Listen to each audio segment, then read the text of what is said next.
back, everyone. Happy New Year! It is time for some more LPL, or as we say here now, Demacia Cup, as LPL is going to be starting off in a little while, but for right now, Demacia Cup has been leading us through the preseason, Renard, and has been doing a mighty fine job of it. We are, as of today, the 1st of January of 2026, starting things off right in the semifinals, as Demacia Cup has been going for a while. So let's talk about the faces of Demacia Cup that we have been through on the way here. Renard, what's Demacia Cup looked like so far?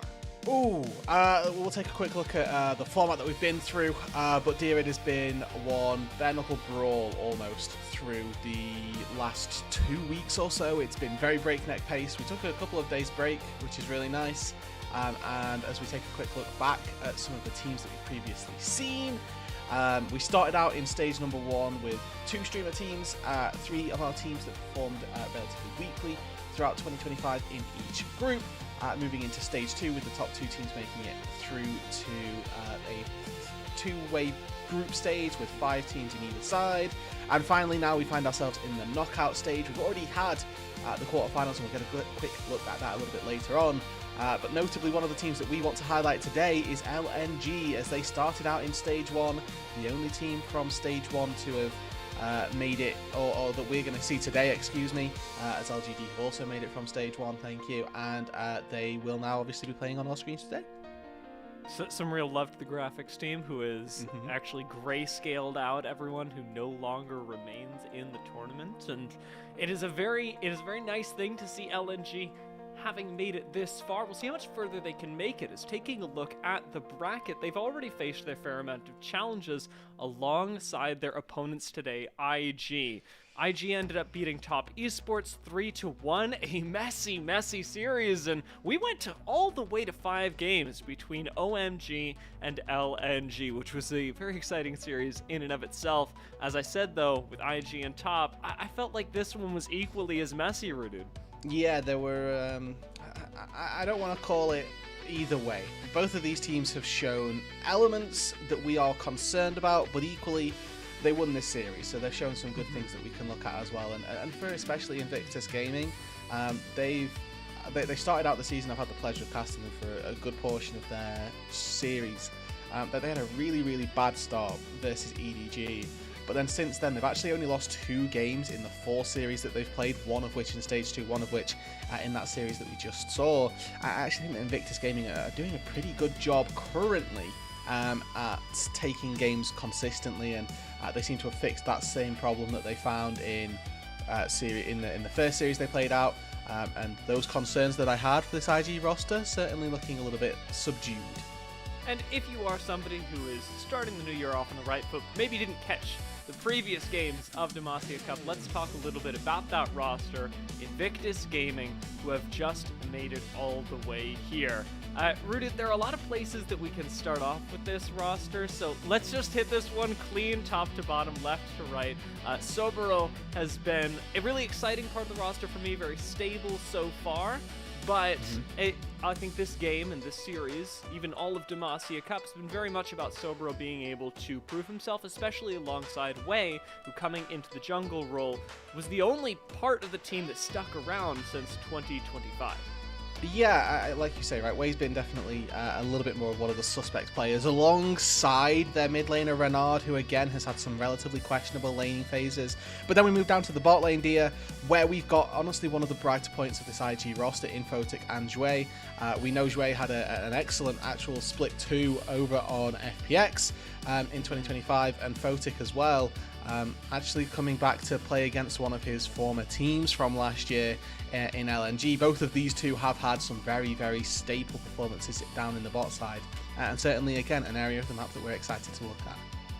Yeah, one of the things that should stand out to you about this IG roster is that the IG roster is larger than just this squad, and so a big part of their story throughout Demacia Cup has been, what does Demacia Cup look like for these players? How well can they perform to earn themselves a spot consistently in the regular season? Because as we go through the 2026 year, that is going to be in question. One of the people that's going to be in question for, let's bring him up, let's talk about him a little bit more, is Renard in the mid lane, who has been, I think, criticized fairly at different points in Demacia Cup for being a little bit inconsistent, especially when you compare his laning with his team fighting. I tend to prefer his team fighting, if I'm honest with you.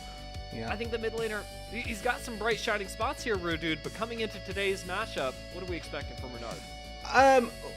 A difficult run of things, I think, and we'll take a look at the opponent in just a little bit here to showcase maybe a little bit of why. But obviously we know that Renard is expected to take a bow after this Demacia Cup run, and the expectation is that Rookie will be coming back into this roster to start for 2025 or 2026. There we go. LPL splits. And notably as well, no games on Orianna when there has been opportunity for it to be picked up. Obviously got some good win rates on other champions, Ari, Syndra, Talia, ones that he's referring back to, and I think especially at the start of the season, his Syndra definitely one of the picks that he was getting targeted away by, wasn't allowed to play that all that often to start off with, has found time and purchase on it throughout the rest of the series though. And obviously, without having that Orianna, you tend to think, what does the champion pool actually look like? And hopefully for Renard, he can step up a little bit in this series, because I think that's going to need to be, it's going to need to be happening for IG to stand that chance. One of the nice things about Renard is, as we say, he is fighting for his spot and recognition in the LPL at large. It is going to be the fact that in team fighting, something that we do a lot here, he's actually pretty good. A lot of the criticism has been levied at him over the course of his lane phase, and it'll be a question of how much that takes Renard into the mid-game, late-game, how much that continues to affect the team. And we promised we'd talk about his opponents, so let's bring them up right now. The roster of LNG. Going to be the focus for today. We did the top-to-bot thing earlier. Let's go bottom to top. Rudude, start me off in the bot lane. Yeah, Missing and 1XN down on that bot side. Again, we talked about Photo Control being really powerful points of their roster. I think that LNG are exactly that as well. That 1XN, one of the bright spots of Thunder Talk through 2025. Missing, we don't have quite as many truly positive things to be saying, but had an okay time across a couple different rosters. But paired alongside 1XN, I think that this is the time now for 1XN in particular to show that he's actually got the source that we all kind of led him to believe, or were led to believe that he had on that Thunder Talk roster, which was a struggle. And then obviously Bulldog, Croco, our Korean imports into the mid and jungle. I think this is going to be where LNG begin to shine. We were highlighting the fact that Renard is going to struggle up against his laning opponent. I think that in terms of LCK imports that we've got, Bulldog going to be looking pretty darn strong against Renard, and hoping that for LNG's sake he can put some moves on the young mid laner that IG have fielded to try and show some of that inexperience.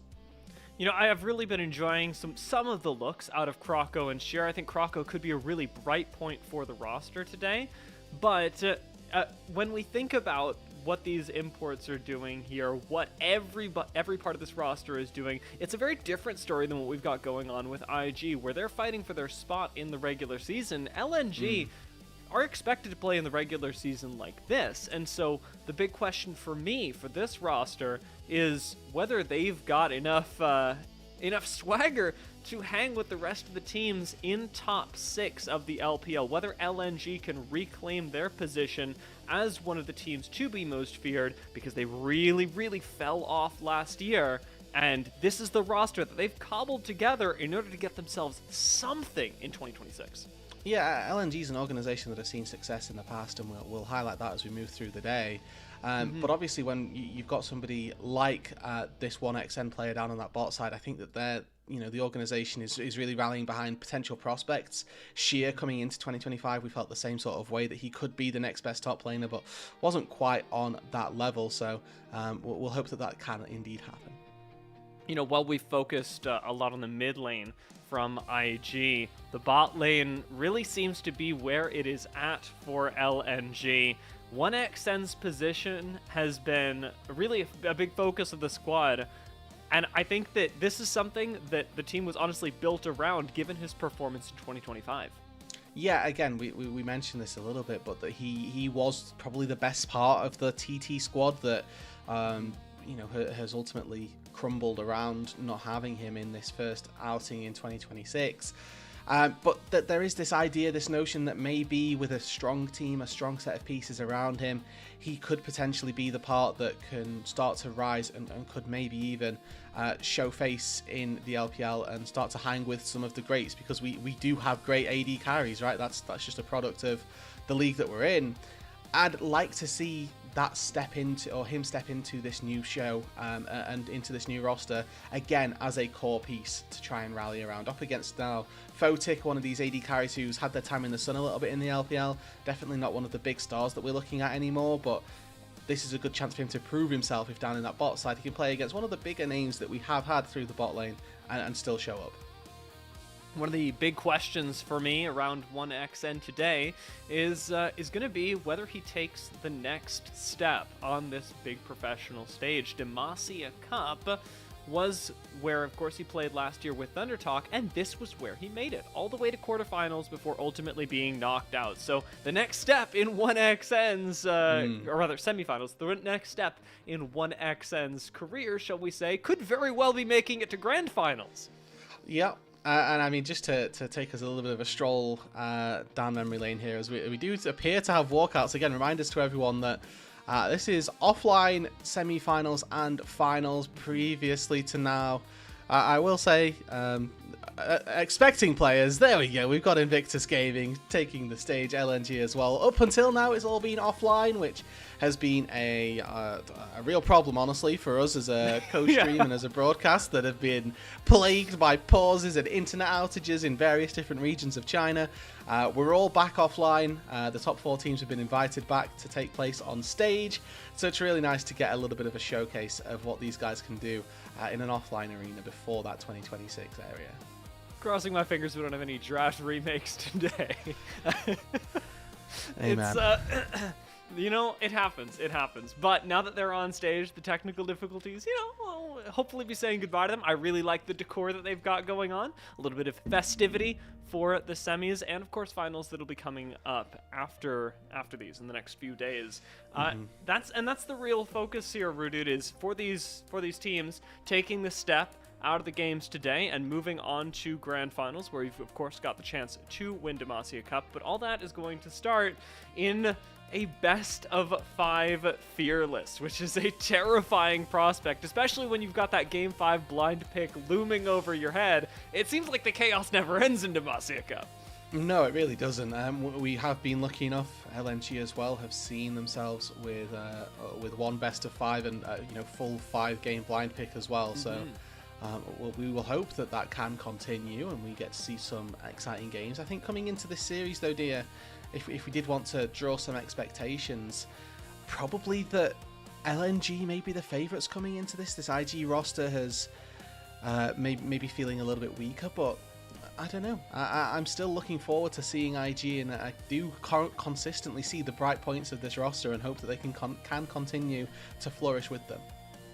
Yeah, and I think it really does come down to how the bot lanes are feeling, because ultimately, when you get into the mid and late game, that is where you are going to butter the majority of your bread. And as you said, Photic maybe not been having as good of a start to end of whatever we're calling this split in 2025, now coming into 2026. One of the interesting things about this is that Photic actually played for LNG just last year. So facing off against the organization that used to house him, that unfortunately stopped believing in him, maybe Photic rises to the challenge and is able to clap back in a way, or will LNG, having fully moved on from that roster, end up claiming their spot just a little bit above Photic and the rest of IG? Yeah, and I think that for both of these two teams, the Damasia Cup finals appearance is definitely sought after. I mean, that goes without saying, but when we look at the history of these two organizations, Invictus Gaming last year, they built a super team filled with massive star power, and they had a pretty suboptimal split, I think is putting it nicely. They went to Worlds in the 4th place qualifier, got immediately knocked out by T1, and granted they're the eventual winners, but still not really having a big Worlds performance whatsoever. They didn't really attend any international events outside of that. Their performances in the LPL were pretty subdued when we made it through playoffs.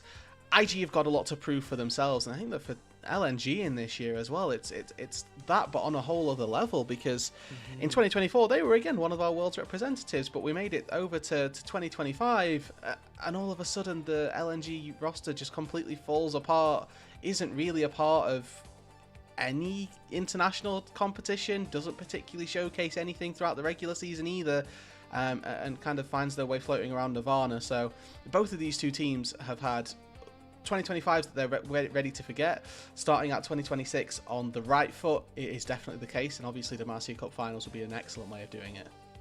Yeah, and it really is in a way, though it may be early and even before the season starts, it is a struggle for relevance in a massive, extremely competitive region between these two historically very successful rosters and organizations. For IG, they've still got a lot of firepower left to bring out in the regular season, and the question is going to be, how much can these players step into the light and carry on the banner of IG, see how far they can run with it in the regular season. For LNG, because they don't have a lot to fall back on, we're determining how high they can go. Is quarterfinals, is semifinals going to be their peak?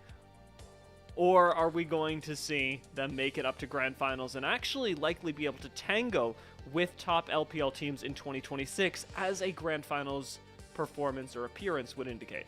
Yeah, and I mean, it's worth mentioning as well that with all of this, you've got teams like AL, like Top Esports, who fielded, let's call them second rosters, that haven't made it through. We are expecting them to perform a little bit better as we move into the year, but you also have to remember that teams like BLG, they played through this. Weibo as well. They were in this tournament, ultimately didn't quite make it as far as they'd have liked, and it's because of these teams, right, that managed to knock them down. And LNG in particular had a pretty rough run of things coming all the way through. So they've shown that they can contend with at least some of the big dogs. It's now time to see whether or not they can make it all the way to the final. And I mean, making it to the final is one thing, but I think if we look at their opponents potentially in that final, it could very well be that's about as far as they get. I think that we obviously don't know who they're going to be playing against, but the other side of the semi-final does look like a stacked bracket, and I mean, for both of these two squads, it's going to be a difficult thing to try and take home a title. Obviously, if they do, then we're singing their praises even more. Yeah, and I think that the biggest part of that has to come from the quarterfinals. When we look at IG versus TES, we talked about how this could have been a whole lot cleaner of a match. I'm feeling the same way about OMG versus LNG. On the other side, JDG 3-1 to EDG looked a lot cleaner than IG TES, and LGD had no problem 3-0ing anyone's legend. So there are rosters on the other side of this bracket moving forward with extreme confidence. Very curious to see, of course, how that semifinal plays out. And from this side of the bracket, we've got sort of the scrappy underdog coming up. Whichever one of these teams ends up winning, it's completely uncertain what version of them, how much control they will actually have in the next and even more competitive match. Yeah, and I think that when you mentioned the other side of the bracket with JDG, I mean, that roster as well has got so many big names almost on it that are going to be hoping to start out their Demacia Cup and start out their 2025, 2026 in the LPL, with a bang, bringing over Junjia, bringing over Hongkyu into the LPL. Obviously something that we as a region are quite excited for, to see how well they take their place and whereabouts they take their place as well. JDG obviously off the back of a pretty rough split, but we are fortunately heading into game number 1 now, LNG versus IG, and Nico blue side ban. I expect to see Nico banned out again pretty much every single game that we can. Jace jungle has been really, really prevalent, and outside of that, it really has been dealer's choice in terms of those bans. Nico, Jace, Ori feel like the 3 that I need to see every single time, but already a lot of detraction from that mid lane. Could very well see Azir getting picked up here as one of those B1s. Things like Yunara still very much open, but we've seen an Aphelios answer start to rise in an answer. So LNG go stock, they go standard, they give Croco the Wukong, and we'll see where that ends up taking him through the game. Yeah, Croco's Wukong has been old reliable for LNG so far, and of course, because it's fearless, you're going to be removing that option for the rest of these games. Game 5 notwithstanding. We've got a Varus thought about and actually locked in for Photic. I'd say, Rooted, This is a pretty good sign if you're hoping to win lane as IG. Yeah, this is an LPL classic where we just take the Varus blind, and I hate it, right? This is just me personally. I can never find the reasoning. It has a very good laning phase, as you've already pointed out, but I always feel like it just does no damage later on, and that's just my own personal bias. Obviously, LPL teams, they see the success. They find success as well, so it is just me hating for no reason almost, but they do lock in the Talia as well, which is that sort of answer initially to what an Azir might look like for LNG. We'll see whether or not Bulldog elects to lock that one in, or if they go for something a little bit different. But with the Varus locked in down on that bot side, again, we've put a lot of focus down in that bot lane. Photic starting out the bot lane, hopefully with a little bit of power and very strong laning aspects. Given that we see the Scion lock-in for Sheer, I mean, I really like this look for LNG. They're basically repeating exactly what they did against OMG. It feels like you just lock in a tank for the top lane, you trust Sheer to do his thing, because realistically, the Scion is just going to give you a lot of bang for your buck. And Ahri coming alongside that does give you a pretty standard top side, all things considered. I don't think LNG's composition is really showing any true identity just yet. They're pretty flexible on all fronts. Yeah, I mean, I would argue that they dive very well currently, right? Wukong and Ahri are going to seek access to the backline. Sion's going to do it whether you want him to or not.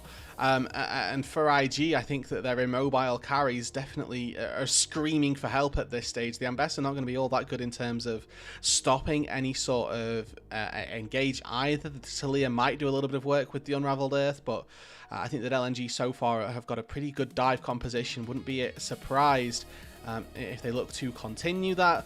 Obviously things like Jhin that can help out with diving can be locked in for 1xN here up against the Varus as well, gives you a good opportunity to try and lane there. Alternatively, if he wants to sack the laning things like Kai'Sa can still come through.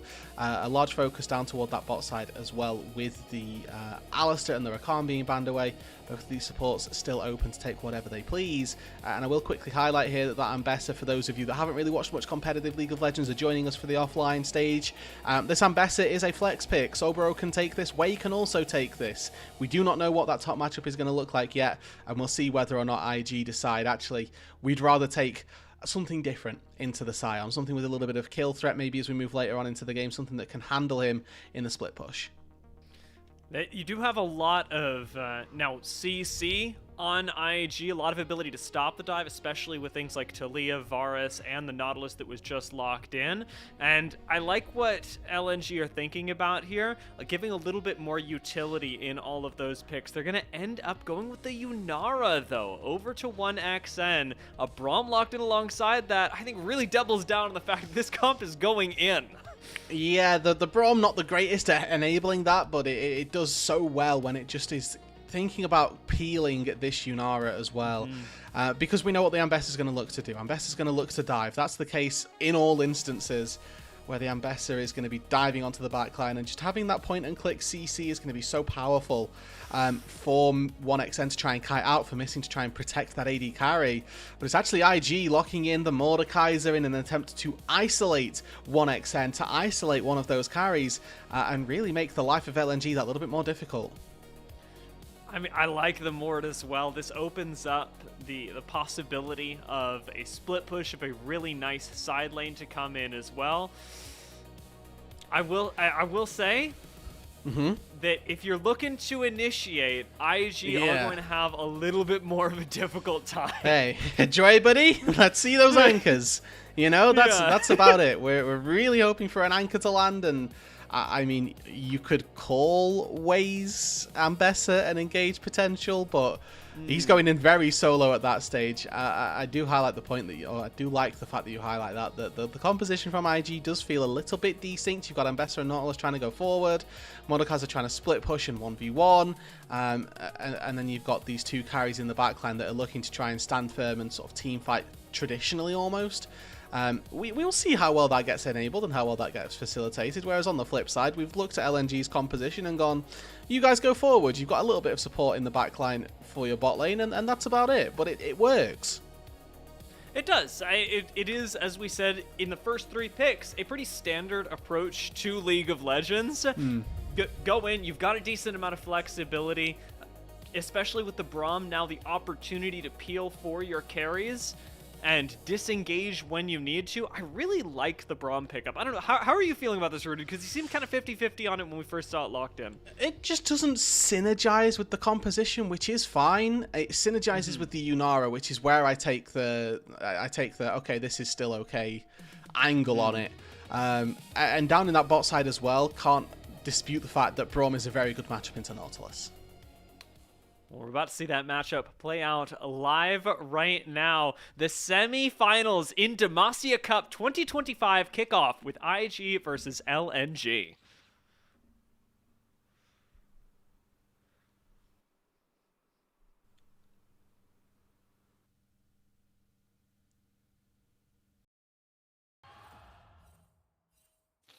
Excellent to see that in our first offline event of 2026, the Gyos are strong. Obviously, when Invictus Gaming are going to be on the screen, that's a little bit more likely to happen, but either way, excellent stuff from both of the sets of fans here, making sure that the teams are feeling welcomed, feeling supportive, and especially for some of these new players on the IG roster, dear, it's probably the first time that they've had that sort of big welcome to a stage game. Certainly true. I hope that the pressure of the stage ends up producing some nice performances. I already like what we're doing in the bot lane here. Nice stun initially from missing in 1xN. They do have the better combat summoners, and especially with Braum, the better level 1s, so taking as much advantage as they can in the first couple minutes of the game. Yeah, I mean, Dre probably needs to think about his positioning in this instance. This is one of my problems with Varus, and he has a really strong lane if you can keep at range. The Braum is doing pretty well, but I mean, Arcane Comet is not a dueling all-in rune. And it's good to see that 1xN is able to utilize that, and you can see the HP advantage already being picked up. We'll see if that can extend into a CS and an XP advantage as well. Both of our junglers pathing down to the bot lane is something that I do want to highlight, because obviously if we see some big scraps down on this bot side, that's going to influence how they path, and making those quicker moves down to the bot lane might well happen. And it is fully scouted out by both rosters. IG had placed a ward on the blue buff, and LNG over on the Raptors, so everyone's got full information, and that should result in evenly pushing bot lane of LNG playing a little bit safer for the next couple minutes, as they should have a pretty good idea of who could be coming in. Shui gonna get stunned, but notice the vision placed in Tribrush, and even spotting with the Scryers the position of Wei right now. It should keep LNG plenty safe. Yeah, first clear is picked up by both of our junglers. You can see Wei recognizes he's not got prio down on that bot side. He's going to have to journey up to the top lane to try and find himself a crab, which could be a problem for Sobero. One of the issues that he has ran into is for Sheer, excuse me, is we see he is pushing up a little bit. Sobero, one of the top laners that has been focused out in the Demacia Cup so far, but hopefully with a little bit of prio from Wei, he might see some early action. Yeah, Wei recognizes this as well. Sheer knows that he can't step up for the trade, but choosing not to flash then, instead save it for a little bit later, costs Sheer his life. IG recognize weakness and strike, claiming first blood. Yeah, really good stuff by IG. Kind of, you know, as we highlighted, right? You see the Ambessa walking up to that top side, and I think that comes down to a little bit of communication there. We can see that his bot lane doesn't have prio. That means that Wei is going to move up to the top side, and as LNG, you'd like to think that they're probably communicating that, going, well, hey, Sheer, we are going to have prio bot side. Hopefully that means that we're pushing the Ambessa up to that top side. You need to be careful. Well, unfortunately, that's not the case, and first blood strikes for Wei as he moves into getting a third longsword for his first clear, which is the bonus that Ambessas will always like. We need to see, though, whether or not he can continue to extend that. Again, Wei, one of these players that throughout the Demacia Cup has been volatile for Invictus Gaming. We've seen bright points from Sobero from that bot lane as well, but for specifically the mid jungle of IG, we haven't seen greatness from them. And for Wei in particular, he's a returning member of this IG roster coming from 25 to 26. We would have hoped that he would have been the more consistent part, and that's just actually not happened. I don't know whether the Ambessa will let him sort of take up that mantle in this game, as late in the tournament as it may be, but the combination of Ambessa with Sobero's Gragas looked pretty good in the quarterfinals, so fingers crossed that we get something like that, even though this time there's a bit of anti-synergy going on between Mordekaiser and Mbessa. Nice hook connecting in the top lane. Wei does go in and immediately finds out why that's not so fun. Yeah, I mean, it's a excellent hook. What does it net you? Well, it nets you a Braum in the face of your AD carry and the inability to trade back. Some of the heals burned on both sides, so overall a net neutral trade, but both of these supports are running Spellbook, so they're just happy to get off of the heal summon the spell, give their ADs a little bit more health, and now maybe look to a teleport, look to a ghost, and exhaust, anything like that. As our junglers, again, spent a lot of time sort of flexing their pressure. I say that as Wei is pretty much on pace with Croco, hasn't really sacrificed anything for going for that first gank into the top lane, and obviously with these lane swaps coming through, expectation is that we're going to see a little bit more of a focus around those grubs that spawn in a couple of minutes time, but both of these two junglers posturing very haphazardly at this stage around the bot side. Teleport invested up to the top side by Sheer means that he can't be here for any fight, any dragon. Sobero knows that and steps up with Wei. This should be some easy dragon priority, if not the actual take for IG. Wouldn't expect them to go for the full dragon here, and Sheer, I mean, Photic's in trouble up on this top side. He kind of needs to recall. His wave is in an awful spot. He could just get dove by the Scion, and even if the Scion dies, it's probably worth it to push the AD carry a little bit further back. Fortunately, though, they've got the higher level members. Sobro, with that level lead in terms of having solo experience versus 1xN, finds himself in a very good position. And it is going to be that first dragon of the game picked up for Invictus Gaming. Now, when we take a look at the compositions again, very happy to see that they're taking these early Drakes. I do think as this game gets later, they are going to struggle. The late game scaling of a Yunara, definitely something that we should be talking about, but equally, the late game tankiness of a Scion. I look at the tank shred capabilities that are on IG, and it doesn't feel like it's hitting as hard as I might like it to if I'm in the IG camp. You know, you've got the poke damage from a Varus, the sort of relatively consistent DPS of a Taliyah, but it's not known for its, you know, massive capabilities in terms of killing tanks. Wei and Sobro as well, maybe a little bit better poised to try and take down the Scion, but it's not by any means impressive. And I would be happy as LNG to just let this game go a little bit later, maybe forfeit those first couple of dragons. If you can steal one away, excellent, but look to find yourself in a pretty comfortable position as this game moves into that late game. Already noticing a big step up for IG in terms of their quarterfinals to semifinals performances. The vision being pushed forward into the river, we saw very little of for either squad when we were in the quarterfinals. And IG being able to steal away at least one of the Void Grubs is really nice. LNG do pop in here. Maybe try and take one of their own, especially with the amount of people that they've got. Photic's on a recall, and that opens up the whole world of Void Grubs for LNG. Yeah, and this is something that LNG are actually doing really well, is moving 1xN theoretically to the places that they're trying to make these plays happen. Saw him go to that bot side on the notion that they might try and contest the dragon. It didn't end up working out. But move up to the top side again. Let's make sure that we always have this Yunara trying to bully the Varus as best as possible. You know, you can look at the experience. There's a small lead here for the Yunara, and for Photic, he's been sort of resided back to mid lane duty. You can see that IG are doing whatever they can to keep Photic from falling extremely far behind, and LNG are doing whatever they can to try and give this Yunara all the space in the world, with the Cull in the back pocket working towards that Kraken Slayer. We know that that 3-item turn on is going to be massive for 1xN. It's just a case of trying to get him there as safely almost as possible. For that reason, you are just going to see Missing basically glued to 1xN, especially throughout the early and mid game. A big part of the question around this LNG roster has been how much Missing can do with 1xN. I think a lot of people rightfully are very excited about what Missing brings to any roster in the LPL. Has worked with a lot of very talented AD carries before, and that experience really matters when you're pairing it with mechanical skill like 1xN's.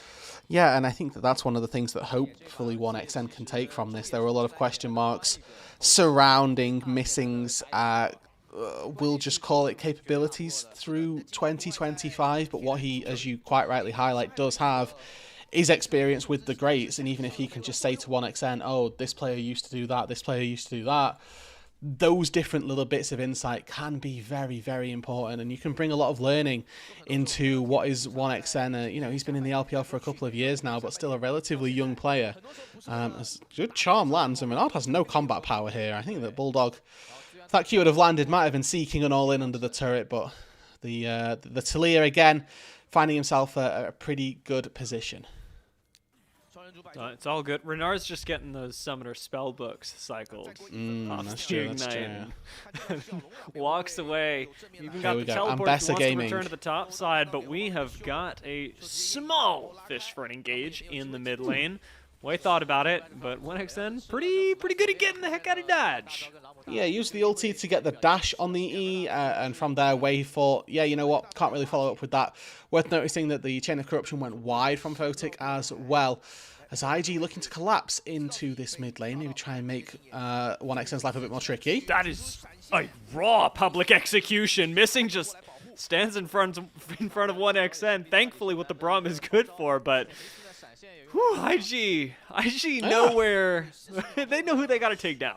And importantly as well, let's look at the Drake timer, 40 seconds. Yes, 1xN gets to go back to base, but this is a double-edged sword. Both of those cooldowns are now off of 1xN by those being his summoner spells, but if IG look to take a fight, they're missing Chain of Corruption, Death Charge, and that public execution, so a lot of combat spells not actually ready to go. And we'll see if LNG might be able to capitalize on that down in that bot lane.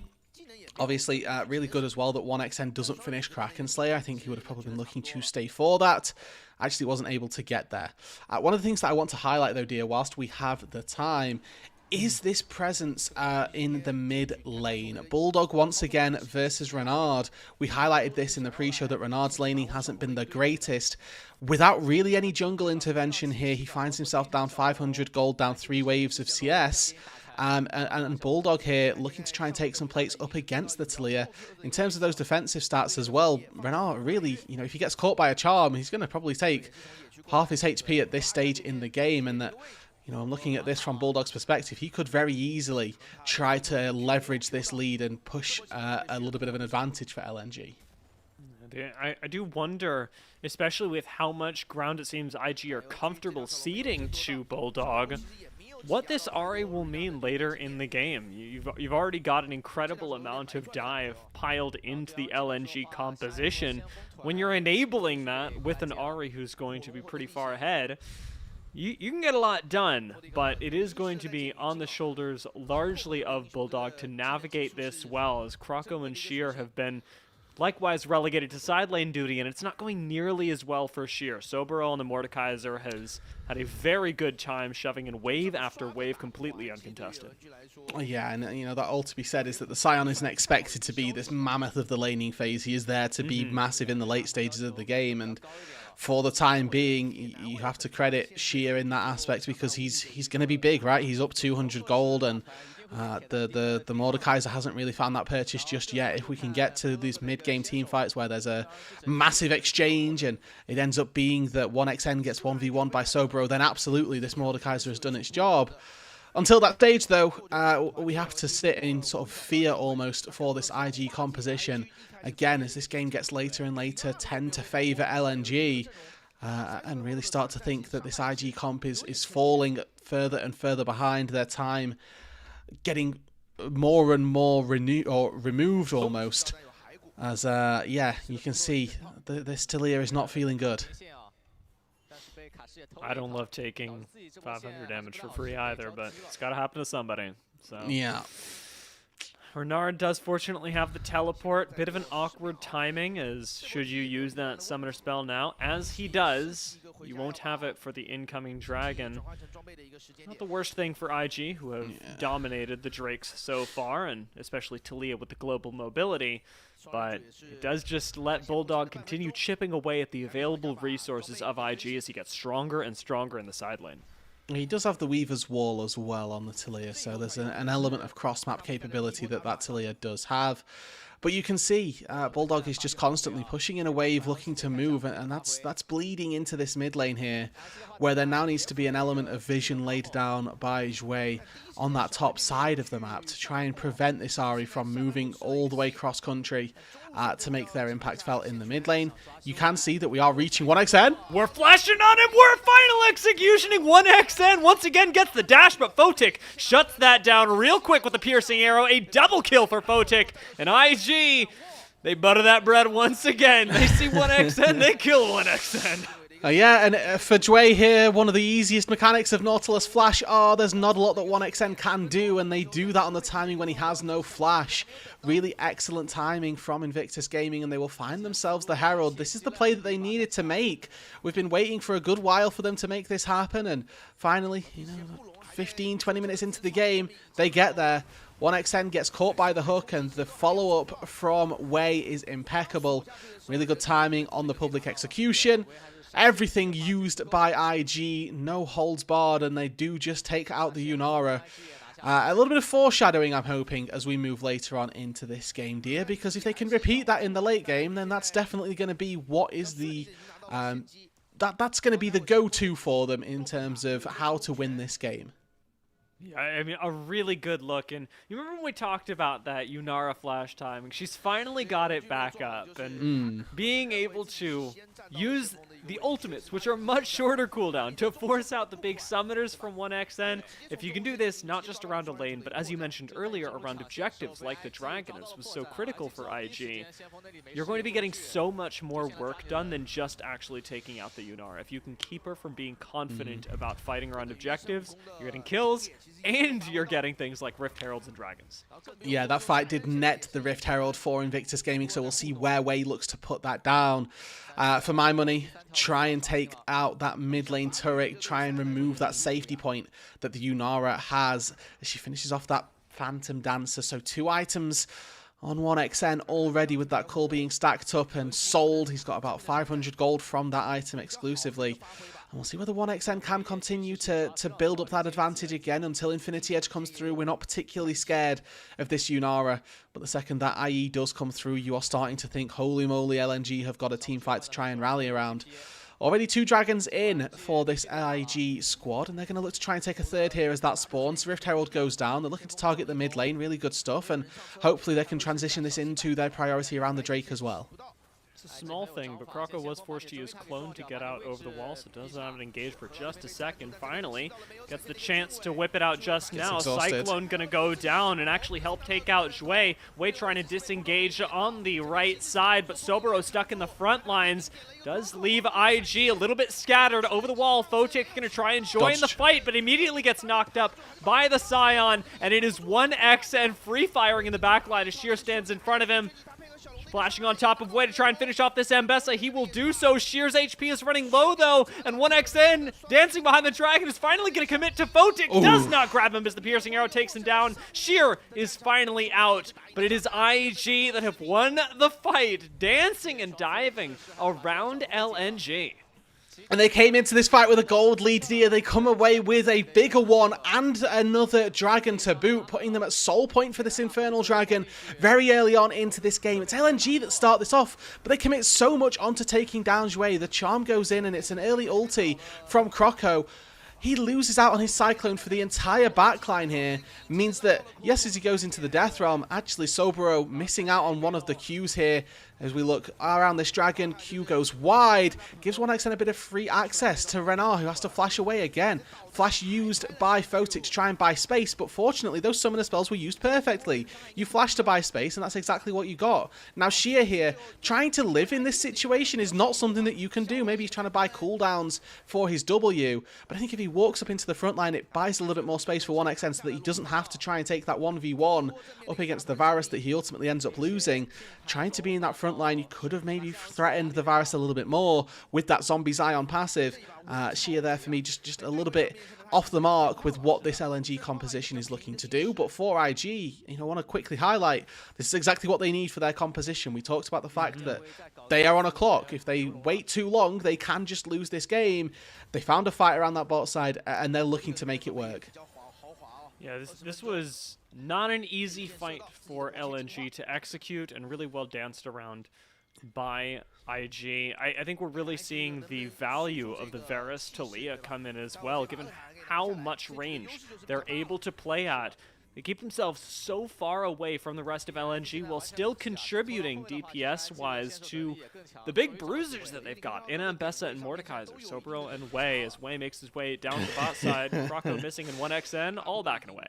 Yeah, they all see this big goon squad walking down to that bot side trying to take them down, and you know, you can see immediately Bulldog starts to move over from that mid lane. And I want to highlight this again. We saw previously that Renard was down in experience, down in gold. He's still down a little bit in that gold facet, but actually that experience has evened out in between those two mid laners as the wall comes down to that bot side, and Renard forgets to ride it. So that's not great. IG do get an engage. Well, missing throws one back just for good measure. And say, you know what, your Talia put this wall up, I'll put my small fissure down, and we'll call it a day. I want to say it kind of worked out, but that's just because nobody got anything done. Yeah. So did it all work out, or did nothing work out? Bulldog keeping himself at a comfortable range away from the Jouet engage. Jouet does have flash up again, by the way. Could look for anything at any time. The LNG health bars suffering a little bit in the poke against IG. We're going to go for the Otacon right now. We've still got Sheer in the mid lane. Photic's doing an incredible job here at just poking away at the health bars. You can see Missing is going to spellbook TP back in, but 6k on that Atacon. We're going to need to get in there nice and quickly here, LNG. Like now, Bulldog does land the initial charm on Renard, but Photic manages to claim the Otacon, and it's a game of disengaging for IG.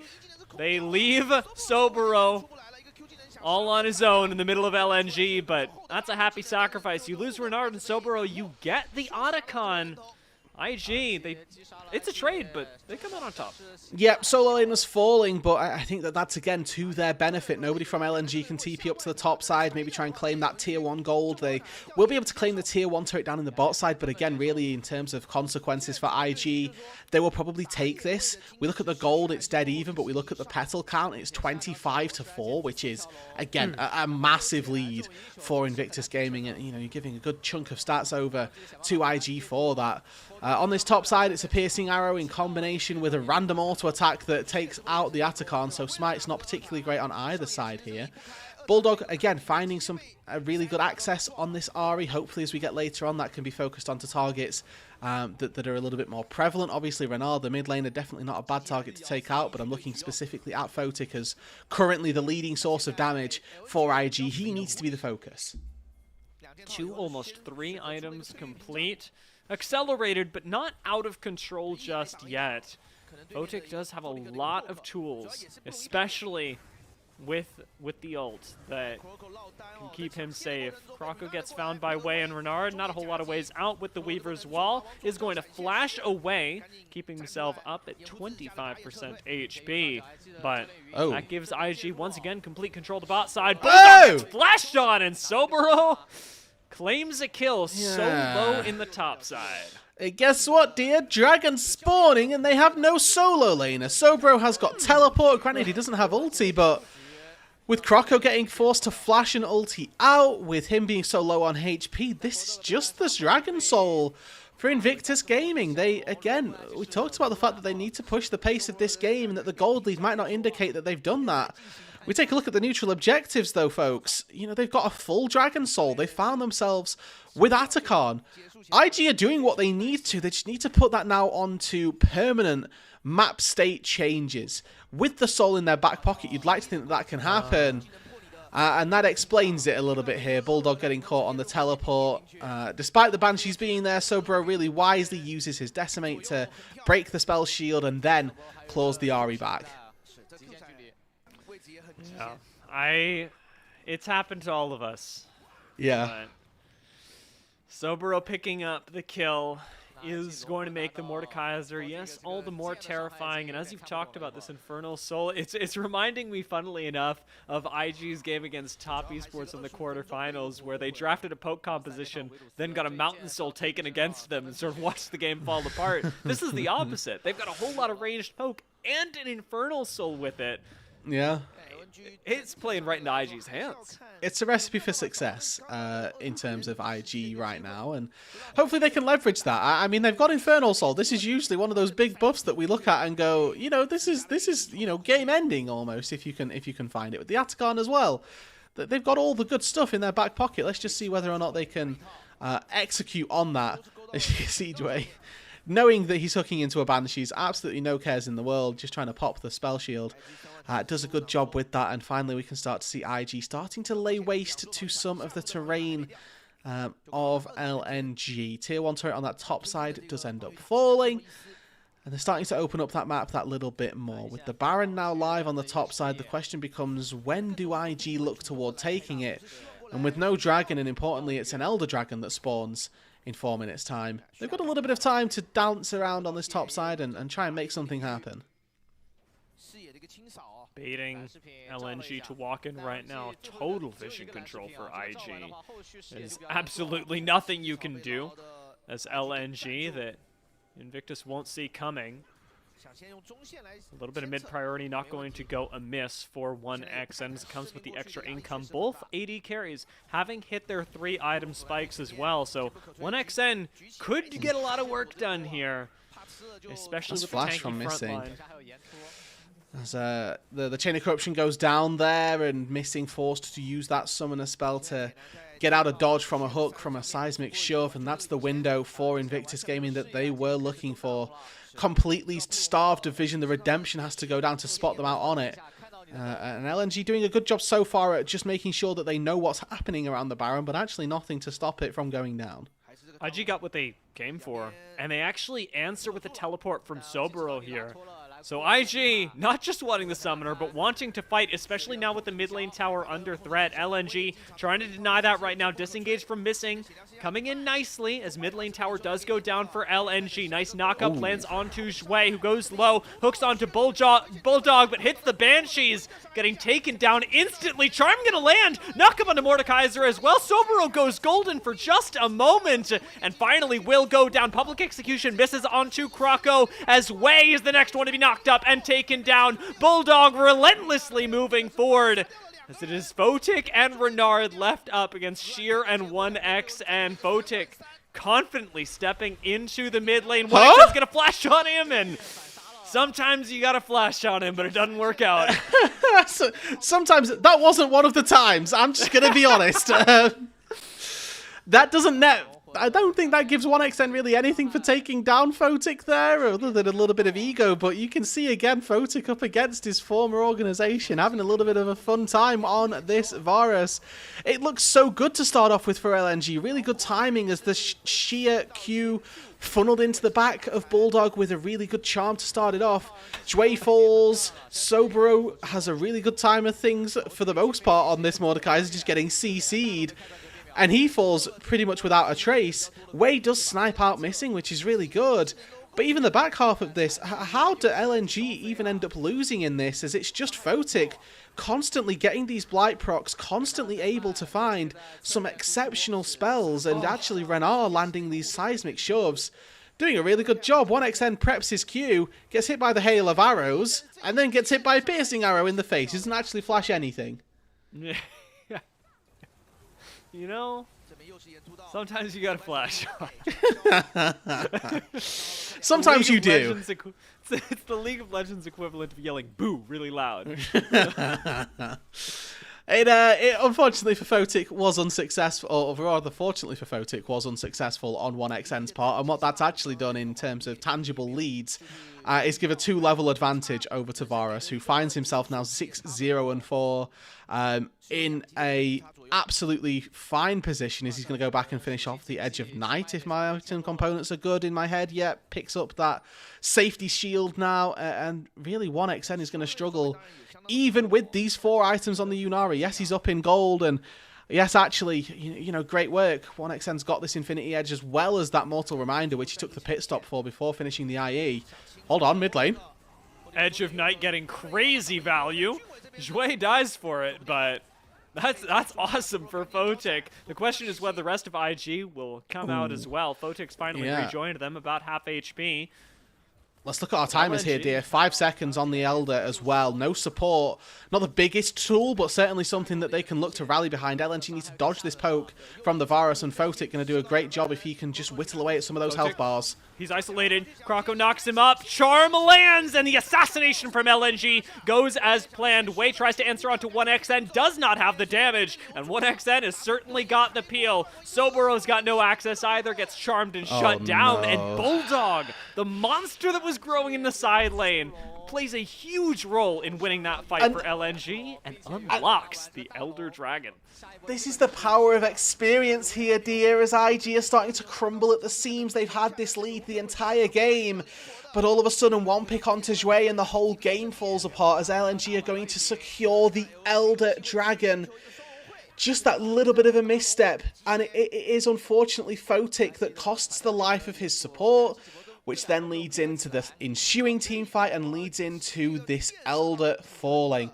Now, are IG going for a Hail Mary? I think they're just looking to take this crab on the top side and know that the Baron is going when that ends up being the case.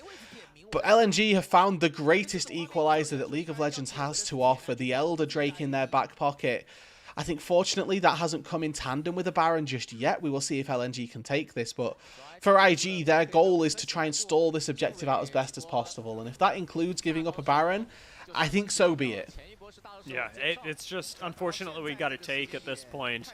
And IG have already lost control of the game as we're thinking about in terms of their positioning, what objectives they can take. But in terms of the gold as well, the Baron just going to exacerbate that even further. At this point, we got a lot of items complete, but gold still means something in League of Legends. And right now, it's not in IG's favor. Yeah, and again, IG had to play perfectly throughout the end of this game to try and close it out. Unfortunately, that one misstep has definitely cost them quite greatly.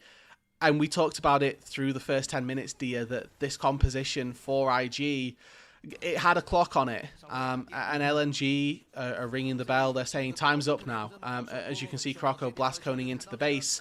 This is all to allow Sobro to get a little bit of extra gold down on the bot side. He takes a tier 2 turret. They know they can't defend against the Elder, so let's get a little bit of gold where we can. It makes sense, but it's going to come at a mammoth cost. And in the mid lane, Renard's actually just died to the Ahri off screen, so Bulldog finding another great pick with that Elder, and maybe in a 5 versus 4, they can just end the game.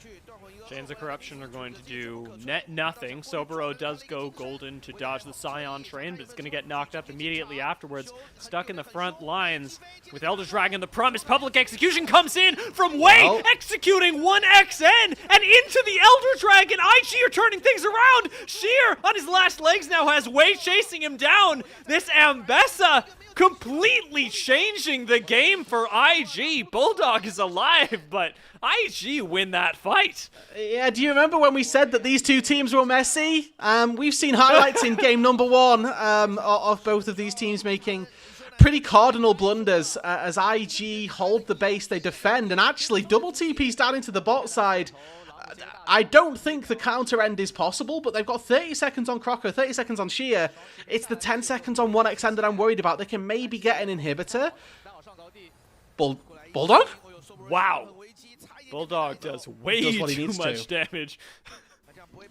I mean, that's all he needed, right? Let's just scare them a little bit, and that's perfect. That is actually just all that they needed. To keep themselves without losing really anything down on that bot side. Again, in terms of neutral objectives, there's nothing up for another 2.5 minutes, 3 minutes yet, so we've got time to throw some hands and do some juicy TP things.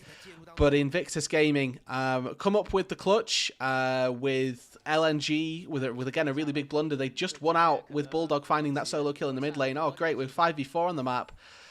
Instead of doing anything productive with it, they try and take Nexus turrets, and then they end up fighting in a 4 versus 4 under Nexus turrets. Now, sometimes with Elder, that's possible, but it was actually really well played. IG repeat on that press R combo to try and take down 1xn, and it pays off, right? The Nautilus ulti into the Ambessa ulti.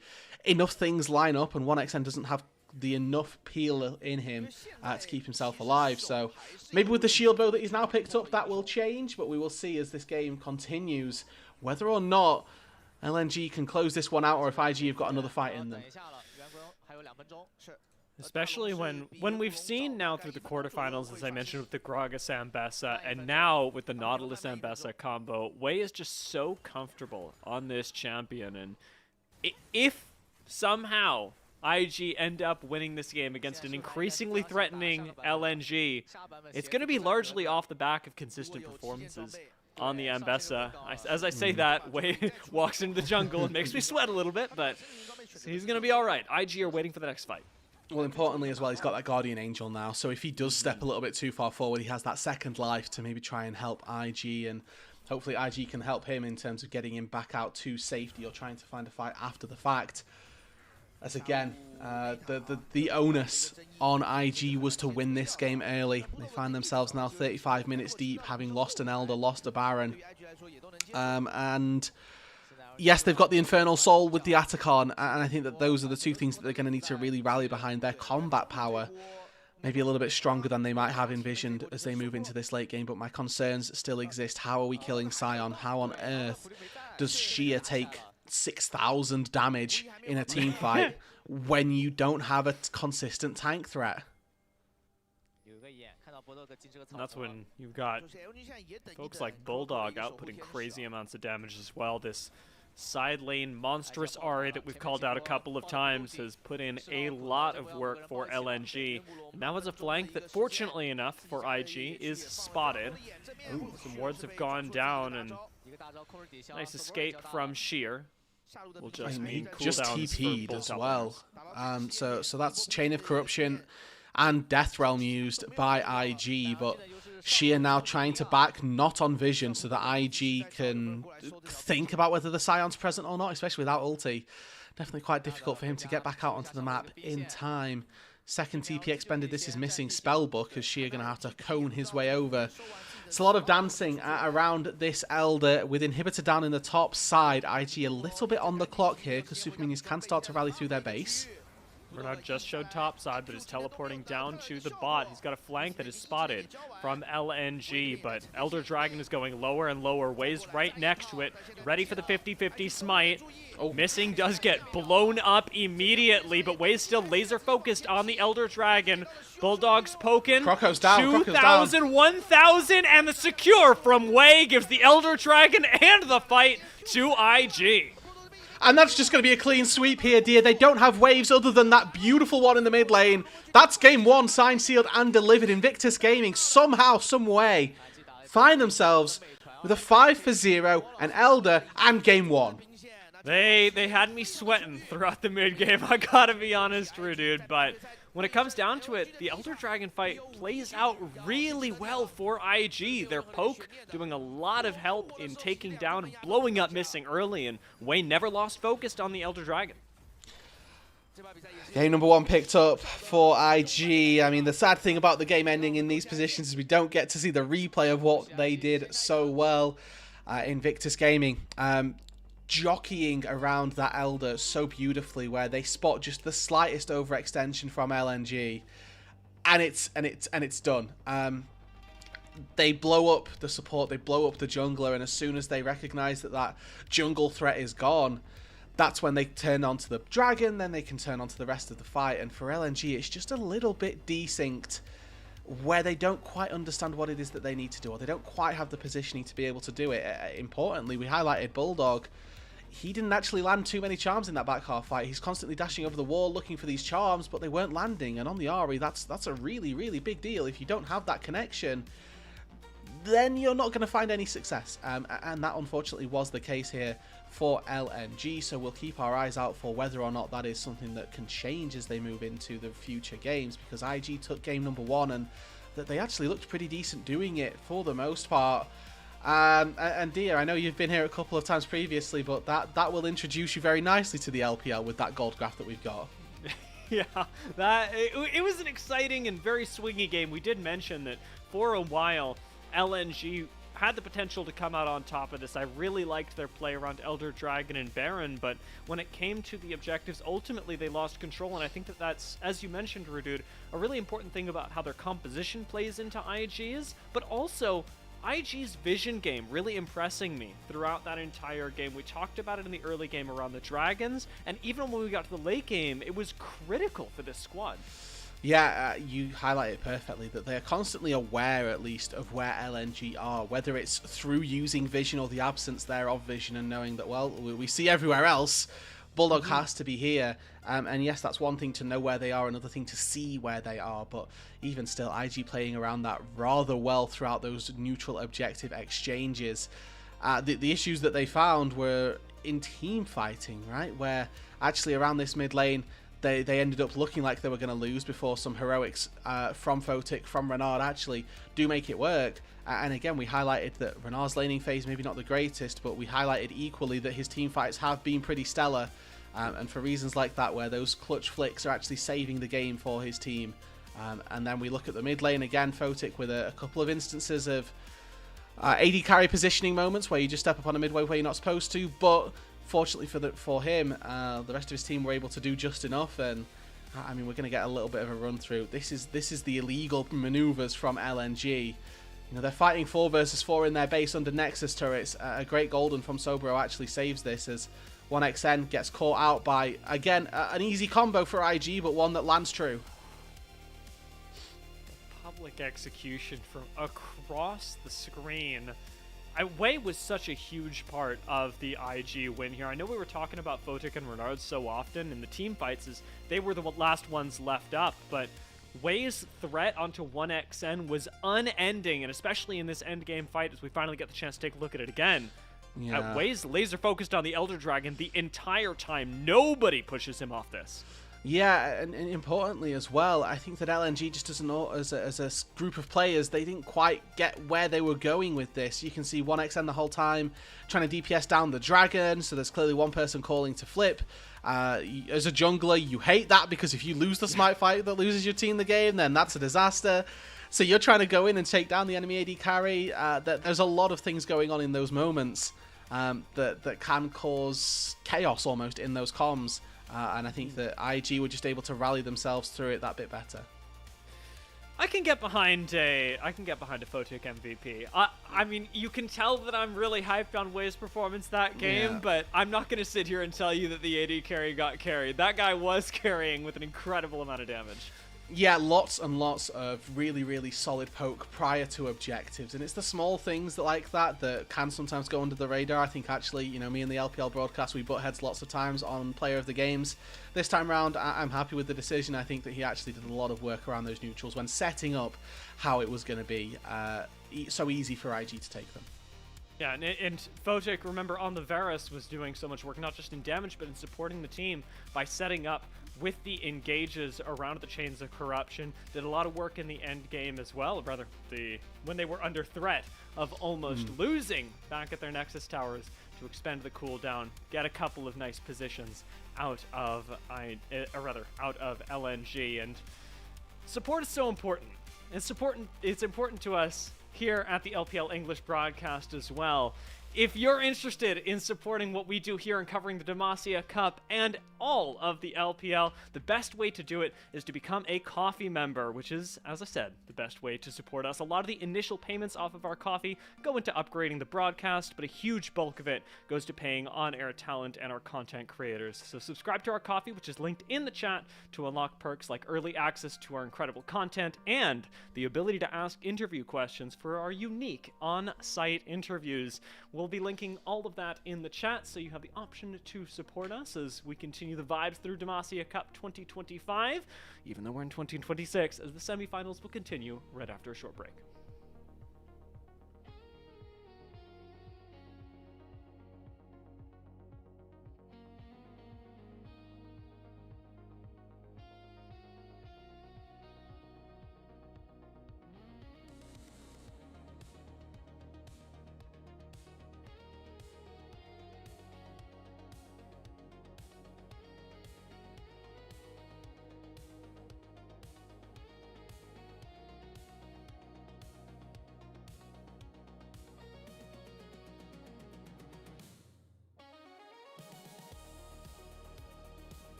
welcome back to the LPL English broadcast, where we are about to jump into Psych, not the LPL, instead the second game at the semifinals here in the Demacia Cup.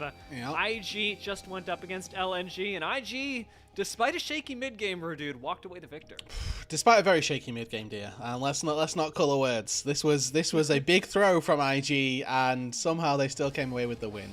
Honestly, in true LPL fashion, let's be fair. And LNG as well, with every throw there's a catch. They were one of the teams that caught initially, and then decided, no, we don't want this game one, we'll toss it right on back. IG did a very good job at claiming that victory, though.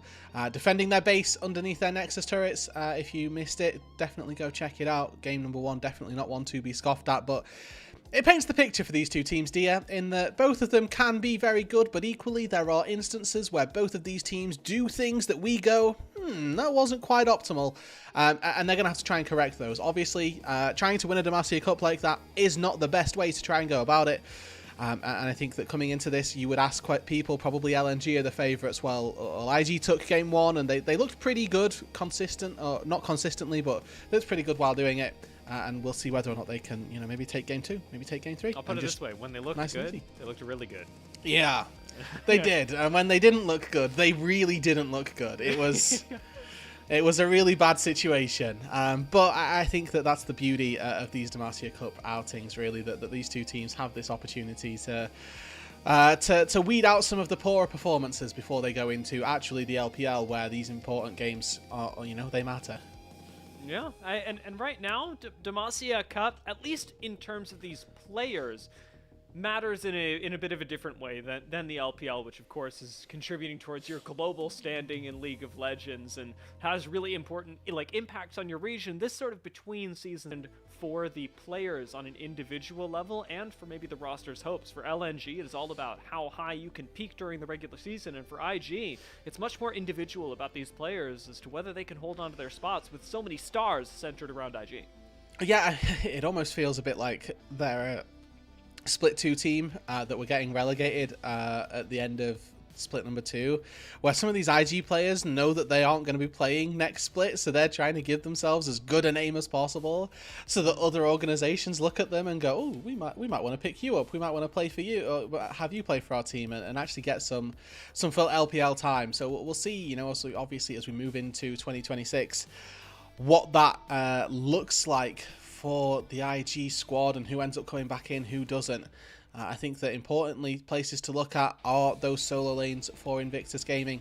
Obviously, Renard, definitely one of these players that we are expecting to be taken back out of the roster for Rookie to come back in.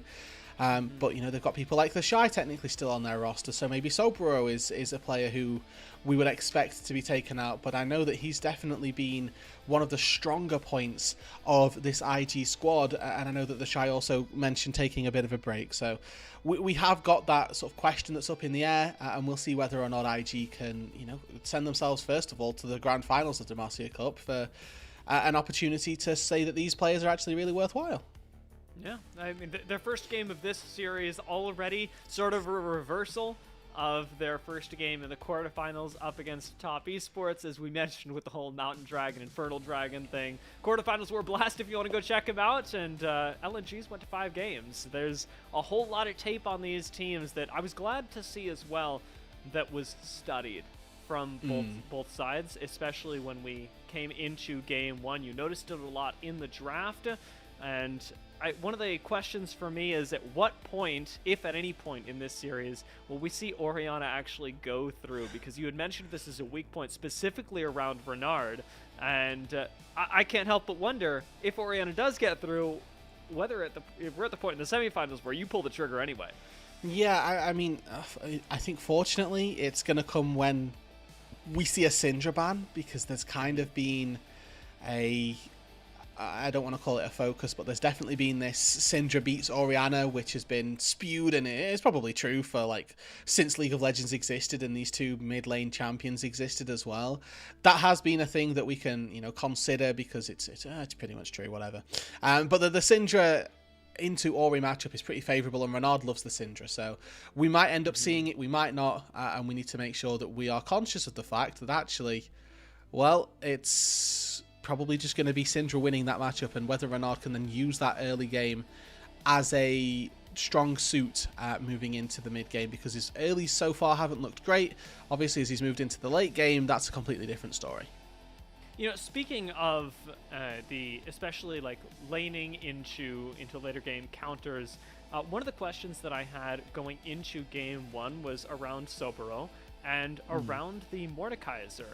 When we got to the end of that game, I don't think that there was really a moment outside of him solo killing Ari off a teleport that I had really gone, oh, Mordekaiser got a whole lot of value here. Now that that's off the table entirely, reflecting back on it, how do you think this side lane pick ended up going for Sobero? I think it was there, right? I agree with you that there wasn't anything amazing to speak of. There was one instance where he kills Bulldog, and that's because Bulldog was window shopping his teleport. So it wasn't a massive outplay on his part. He just saw an RE TPing in front of him and capitalized on it. So I think that Sobero has had a really good start to this tournament. I think obviously now we're in the semi-finals. We're coming to the close of it. He's looked good on carries. He started out his season, started out the Demacia Cup with a couple of tanks. He looked much better when he got carries, so honestly I'm happy with him taking things like Mordekaiser, and I'm equally happy with IG giving a little bit of free reign to Sobero to say, actually, this is the pick that I want.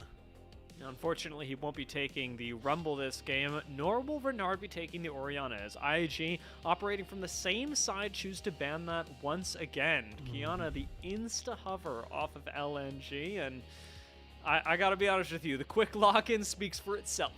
Yeah, I think that this is a dropped ban. LNG picked this up on blue side bans last time. They've elected for, I believe, the Pantheon this time out instead. So with Croco taking this, he's putting the shoes back, he's putting the carry pants back on himself more so than anything else, saying that he's got the onus of making things happen. And, you know, we'll see how well he can do with that. Obviously, game number 1, not the biggest Croco show, but maybe coming into this one, we can see that change as the Misfortune gets locked in for Photic. Again, a really solid laning AD carry for him. Did very well on the Varus in game number 1, looking to do just as well on the MF in game 2.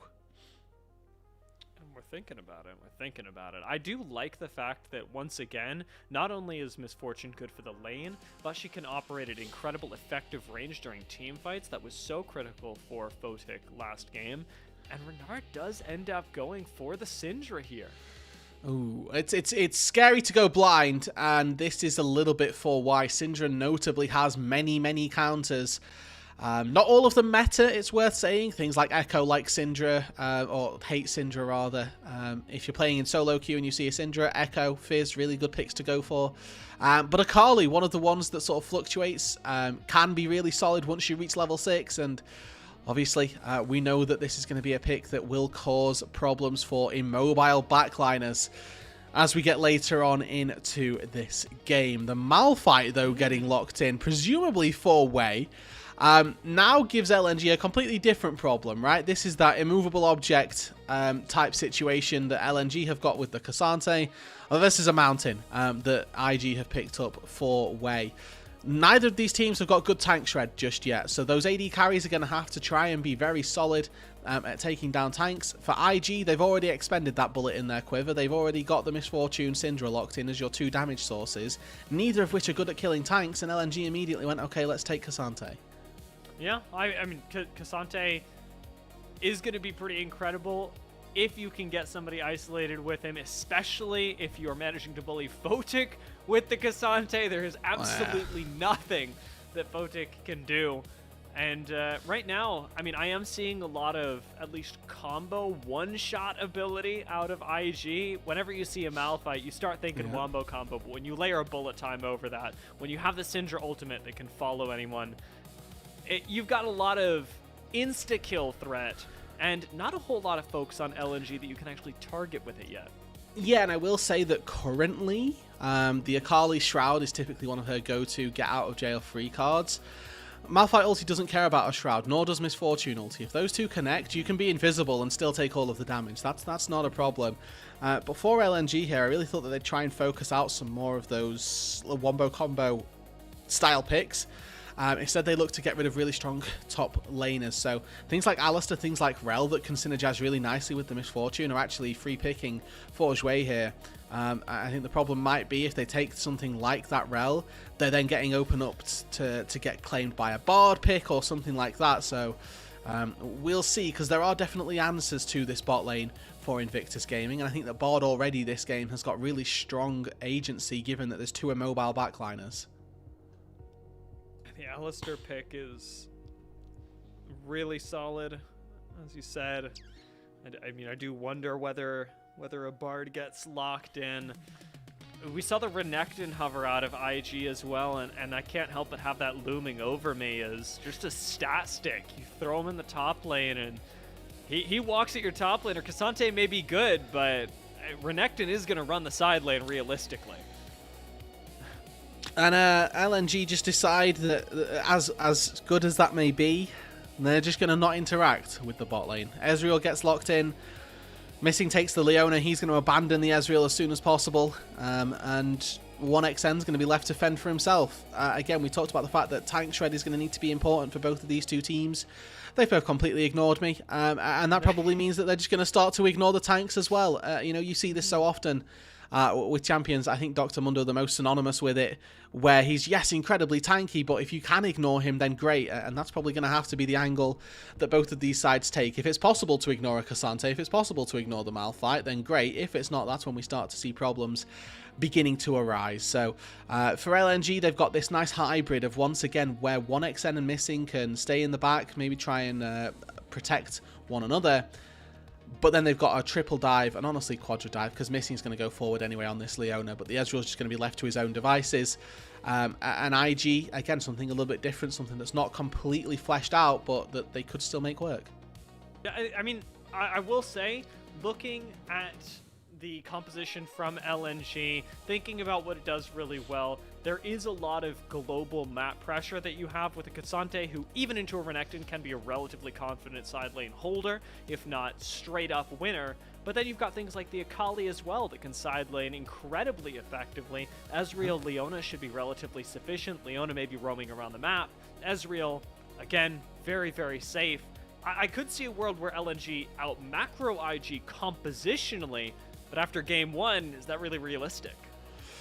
It's definitely not going to be easy, and definitely something that we need to look at. Again, both supports going for those spell books, Photic opting for the PTA on the Misfortune as versus the double grasp, or rather grasp in the top side for Shia, and then Conqueror for Sobro, so feeling really confident in that lane already, and then hoping to extend that into mid to late game success. When it's time, our compositions have been drafted, and Demacia Cup continues game number 2 of the semifinals with LNG and IG, and no surprise, the top laners are already bashing each other. This, however, a bit unusual. Oh. Electrocute proc. Well, the 3 auto attacks half HP from the Malphite there. That's what we like to see. And I do want to spend this time, dear, if you'll allow me, to take a little bit of a walk down memory lane for these two teams. And we'll start with IG as they took game number 1. This organization in 2025 did not find the success that it was looking for.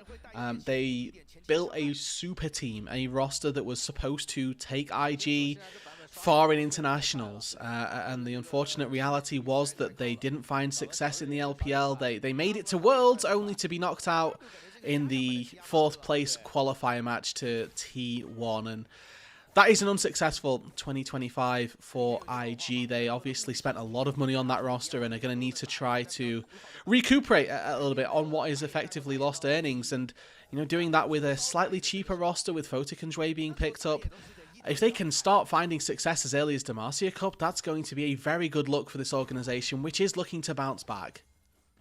Photic and Jway have been, especially in Demacia Cup, shining lights for the IG roster. We saw a great performance out of Photic that earned him an MVP in game number 1. And this time, we're seeing a much stronger level 1 out of IG, although they missed the level 2 spike. The Alistair Misfortune having a little bit of a better time, especially with Misfortune really being able to output an incredible amount of damage in the early levels. Yeah, and we'll take a... It doesn't really, and I think that's why MF has sort of seen a rise at the minute, is this champion is just kind of bonkers. And I will talk us a little bit through this mid lane matchup. You can see Bulldog has gone for the classic combo of Doran's shield plus fleet footwork plus second wind, and he will not die. He will look like he's getting low, and then eventually just sustain it all the way back up to probably half HP, which is where the Syndra then runs out of mana and then can't continue to trade. And as long as you get to level 6, that's pretty much all that you're looking for on the Akali. You can then look to threaten. Do get to see that the potion is finally utilised by Bulldog, but every single spell that Renard uses is running out his mana, which is obviously very, very important, and you can see that that might well be a problem for the Akali. Missing, forced to burn the heal to answer Zhui's. Quick note that our junglers have chosen to clear in opposite directions, as it will have Don't get baited. Croco He's up fine. the top side. I know. I'm okay. trusting what you told me, but I see 200 HP, and I can't help but have my breath catch a little. It's all a mind game, because Bulldog is or Renard is gonna flash under the turret and then get solo killed by Bulldog. It's a classic staple of mid lane antics. Croco walking at Renard, who is basically out of mana. Way's on the way to back him up. Bulldog is in electrocute range for this fight, I'm pretty sure. Yeah, unfortunately, Croco then misses out on the Ice Q, which means that Renard gets to live, gets to save his summoner spell as well. Now a little scrap over the jungle. Supports are here too. Seems like a misposition, however. Mid laners have just backed off. Way's going to half HP. Bulldog commits as a teleport comes in, and Bulldog gets taken down by Photic for first blood. IG take a fight with a numbers disadvantage, but the early roam from Photic turns it all around. A kill goes Way's way. And 1xN gets out over the wall, not with the arcane shift, but with the flash. A summoner burned on the AD carry. I'll be honest, dude, this couldn't have gone a lot better. No, I mean, IG somehow come out on top there. Renard actually didn't even back to base and TP back out to the mid lane, said, "Nah, team, you got this." And fortunately, they did. The response from the bot lane actually proving to be that crucial ticket. As Photic sacrifices experience, he's going to lose out quite significantly on that. But actually, Dway here with a very good headbutt. It's going to refreeze that wave or make it so that the cannon minion might not be lost by Photic. But he'll be very happy that he moved up to that fight, got himself a BF sword, and will happily sacrifice a little bit of XP to get him and his jungle that lead. We got that level 6 pop on Sobero. We'll see if Sheer hits it with this wave, but not enough threat off the Renekton right now to make anything happen on his own. Cassante with some pretty incredible sustain and tank abilities, but we do have a couple of aggressive wards that are spotting out at least the junglers of IG for LNG, and Photic chilling in this bot lane. Quick reminder of what these teams are playing for. Yes, bragging rights, but also 500,000 yen, not too bad at all. Certainly something that the teams will be looking at with, the little eyes that I imagine Mr. Krabs has, where the little dollar signs appear, as Renard maybe once again in trouble in this mid lane. Does have flash again. Croco really wants to make a gank on this Syndra work, which if you can make this work, it's fantastic, because Renard, as you mentioned, blind picked the Syndra, but right now, what it's turning into is free lane pressure. What that's turning into is a free dragon for IG. And they'll be happy with that, right? He uses the ulti, Renard goes back to base, knows that, okay, well, I don't have time on the map to do anything really safely, and he's already beating out the Akali quite nicely again. This is a player who we've highlighted as having a relatively weak laning phase. So far, doing well versus Bulldog in this game number 1. Game 2, or game 2 rather. Game 1 he struggled with the Talia, didn't do quite as well as he might have liked into the Ahri. But with this blind pick this time round, actually proving that this was worthy for him. But now we've hit that level 6 mark, I will say. This is where it starts to get tricky for the Syndra, and where the Akali can start to try and fight back.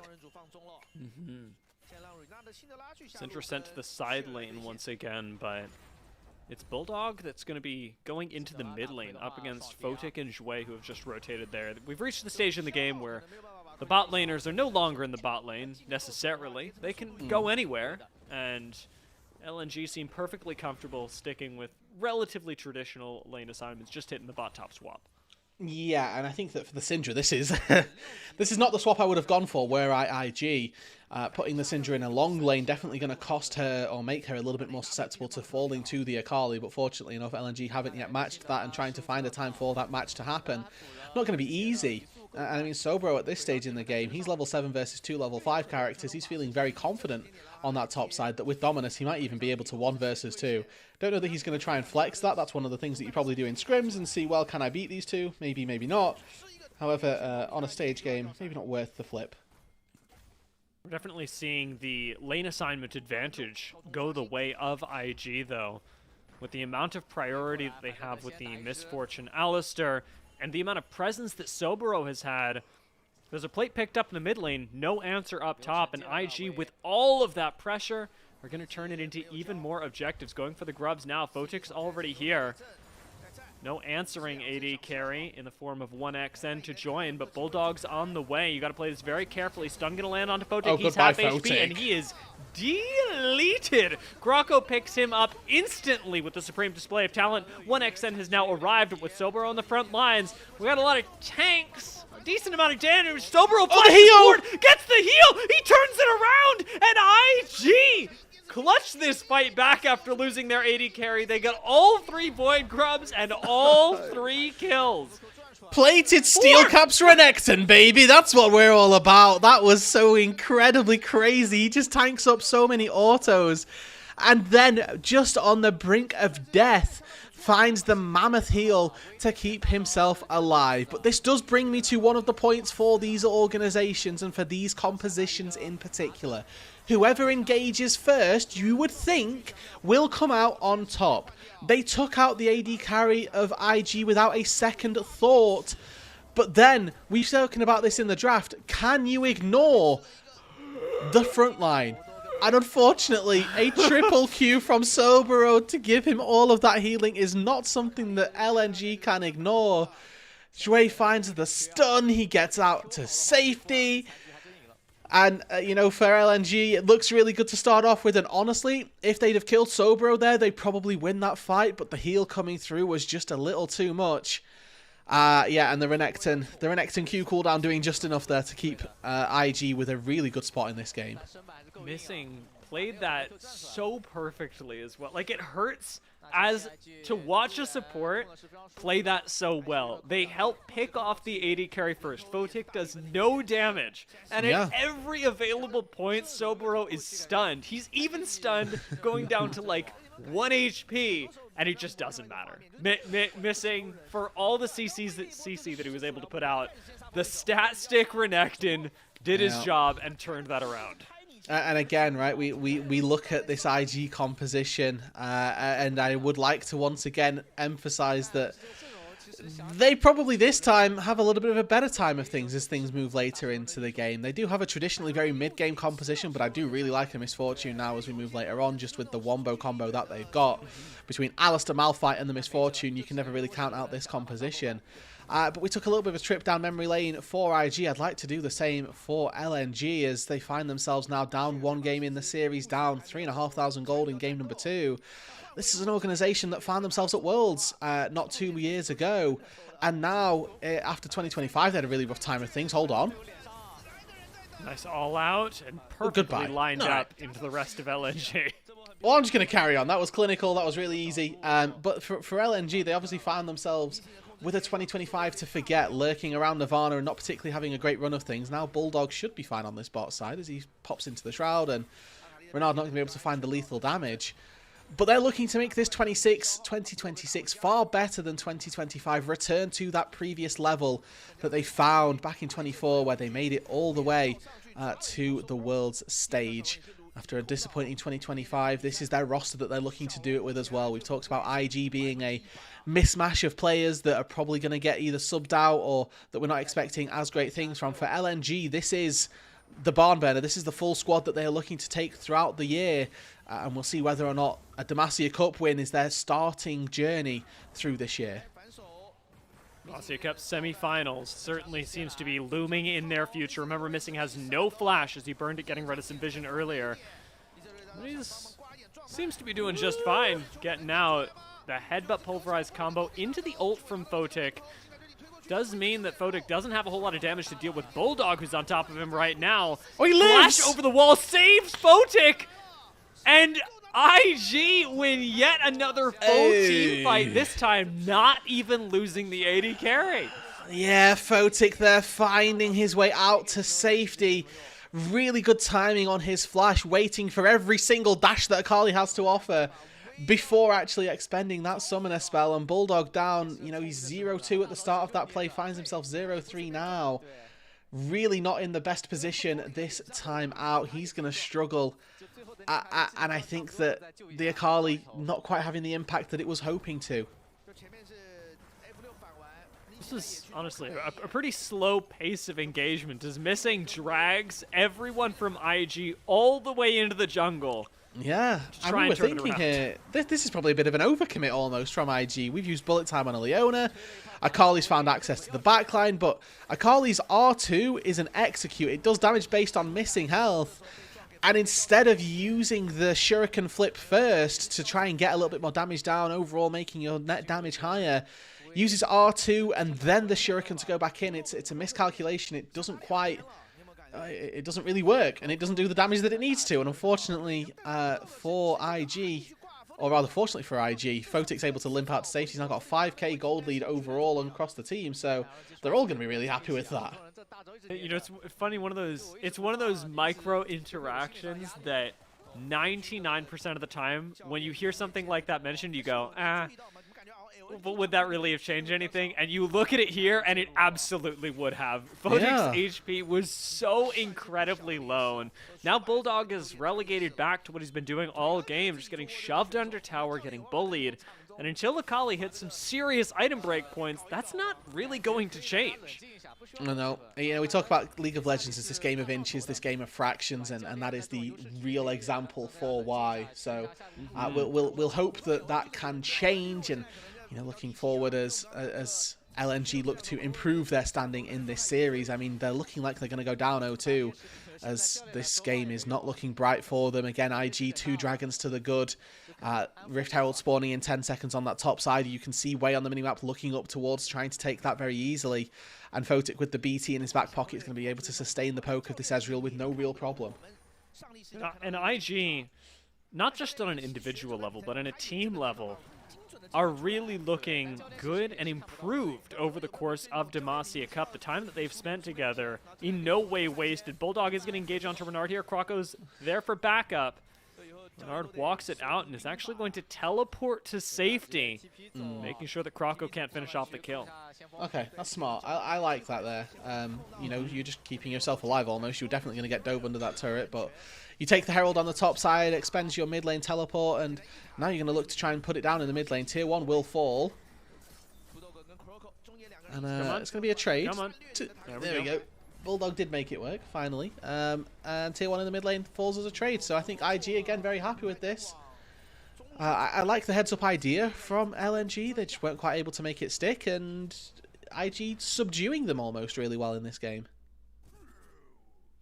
See where this Rift Herald ends up going. Would have been nice to aim it towards the bot side, but no minion wave is there. The towers have sustained an incredible amount of damage from IG with the lane presence that they had early on in this game. Nobody from LNG has really been able to push out. You think of the top side with Renekton, mid lane with Syndra, bot lane with Misfortune. These are all winning lanes, and LNG rightly have found themselves down gold, down lane presence.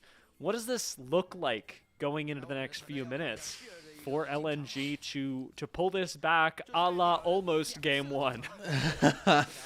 It looks like you're rallying behind Croco here. He's 2 items on the Kiana, has got that first strike, has got the only kills on this LNG squad. If he can find access to Renard, find access to Photic, hopefully the two of them together, maybe there's a world where you can win this fight.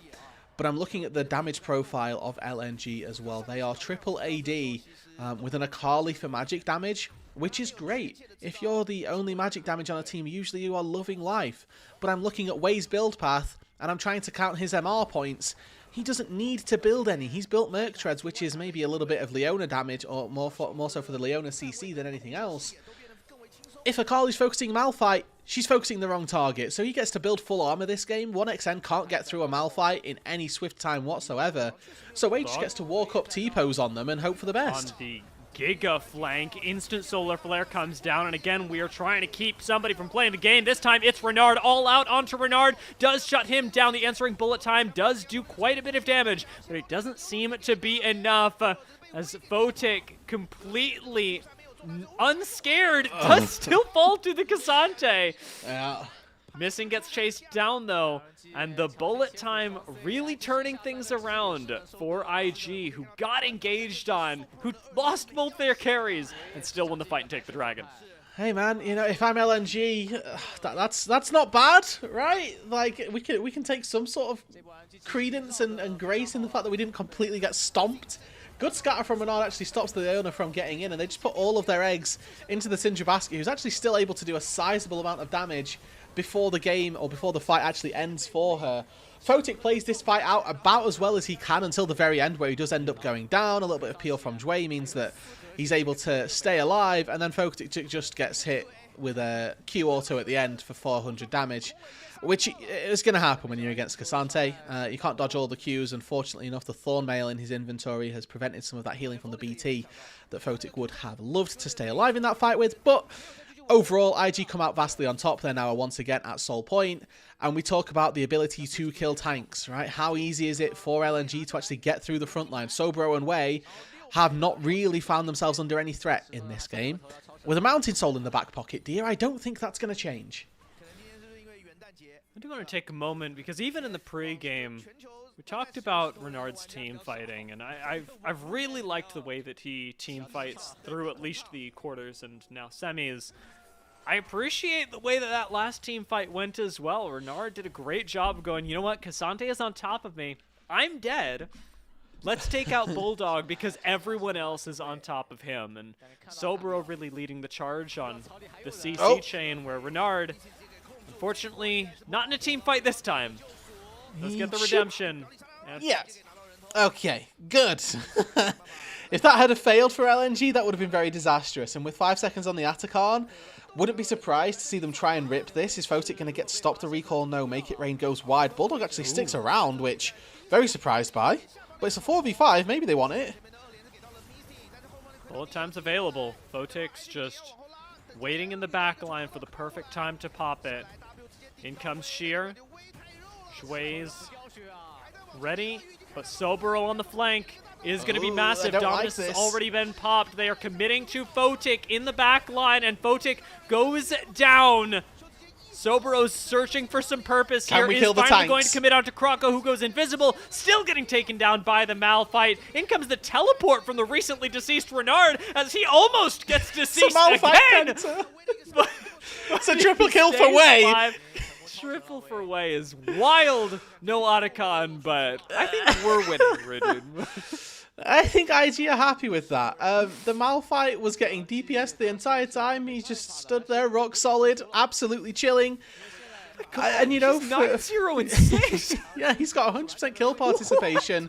Has more kills than his entire team combined. And this Malphite, I saw it in the draft and I thought, ooh, this is going to do well. I didn't quite think this was the level of which we were expecting well to happen. You can see IG, they try and sync up their ultis, right? Wei goes for ulti, Photic looks for it afterwards, but it doesn't really work out that well this time round. Photic gets caught by double ultis once again. He's getting the true AD carry experience, and this entire time, Wei is just right-clicking on people. He's just going, whack, whack, whack, lovely stuff, having great Malphite mechanics. And yes, Renard comes back in. He finds himself taking a massive chunk of damage and almost falling instantly, but for LNG, they don't have the ability to take out Wei. They don't have the ability to take out Sobro either. And with that, they can't walk up. The Atacon falls. I'm going to be honest here. This is looking disastrous for LNG. It really is. I do not see how you actually manage to kill Wei, although he's in a 1v3 right now. Here, and he's out. Oh. He's out. Yeah. And that's Solar Flare used. Sobro fancies it. On the other hand, no unstoppable force, so W. I Yeah, don't know. okay. Sobero Maybe. does clean up the vision, though, and this is something that we've been praising about IG. They are maintaining a whole lot of vision supremacy on the map through Game 1 and now Game 2. All right, so at the very least, we do see IG keep themselves still in the lead here. They don't give over the big shutdown, and I think that Wei dying is actually, again, a really good look for LNG. If they can take out the Malphite, that's 1,000 gold to whoever gets the kill. And that's really going to be their route to success this game, is finding 1,000 gold off the back of a Malphite who is just whacking stuff and feeling good about it. He's 2 levels up over Croco, who was the highlight that we'd pointed out to be the point for LNG. And you can see one quick combo takes Croco to half HP. Wei still standing, 5 seconds on his ult. And that ult's probably going to get used in this upcoming fight. Dragon has just spawned. Boom. It's such a juicy, unstoppable force, but it only hits missing. Everybody else positioned just outside the range. Bulldog forced to back away as well. And Photic, if he can just not stand near walls, it's going to be okay. It's going to be fine. He's got flash. The Cassante can be peeled. Yeah, and that's, well, that's Dragon, and that's probably Soul, unless Croco can make his way in. You can see Jway looking to run anchor. LNG know they need to fight for this. If it's mounting Soul on a Malphite, that's even worse for them. So they're posturing their way in, and they've forced their way in here. Wiz not got ult just yet, sticking near the Dragon for the smite. Everybody focusing Bulldog right now to get the threat off the backline. Huge bullet time keeps the rest of LNG at bay, and immediately we see 3 fall. A commit into the backline from 1XN, and his partner missing will go amiss. Renard picks up a double kill, and the Mountain Soul goes the way of the Malphite. Yeah, 5-4-0 here. Invictus Gaming are steamrolling their way through game number 2, looking to set themselves, dear, to a 2-0 start to this series. Again, preconceived notions of this series would be that LNG probably going to take this, but Invictus Gaming doing an incredible job here, just playing out the fact that they've got a 7,000 gold lead. Renard there, flashing away from the Solar Flare. That's a big cooldown used by LNG. Bullet time looks great because it stops 1XN from getting into auto attack, and then also means that he's actually isolated from the rest of his team.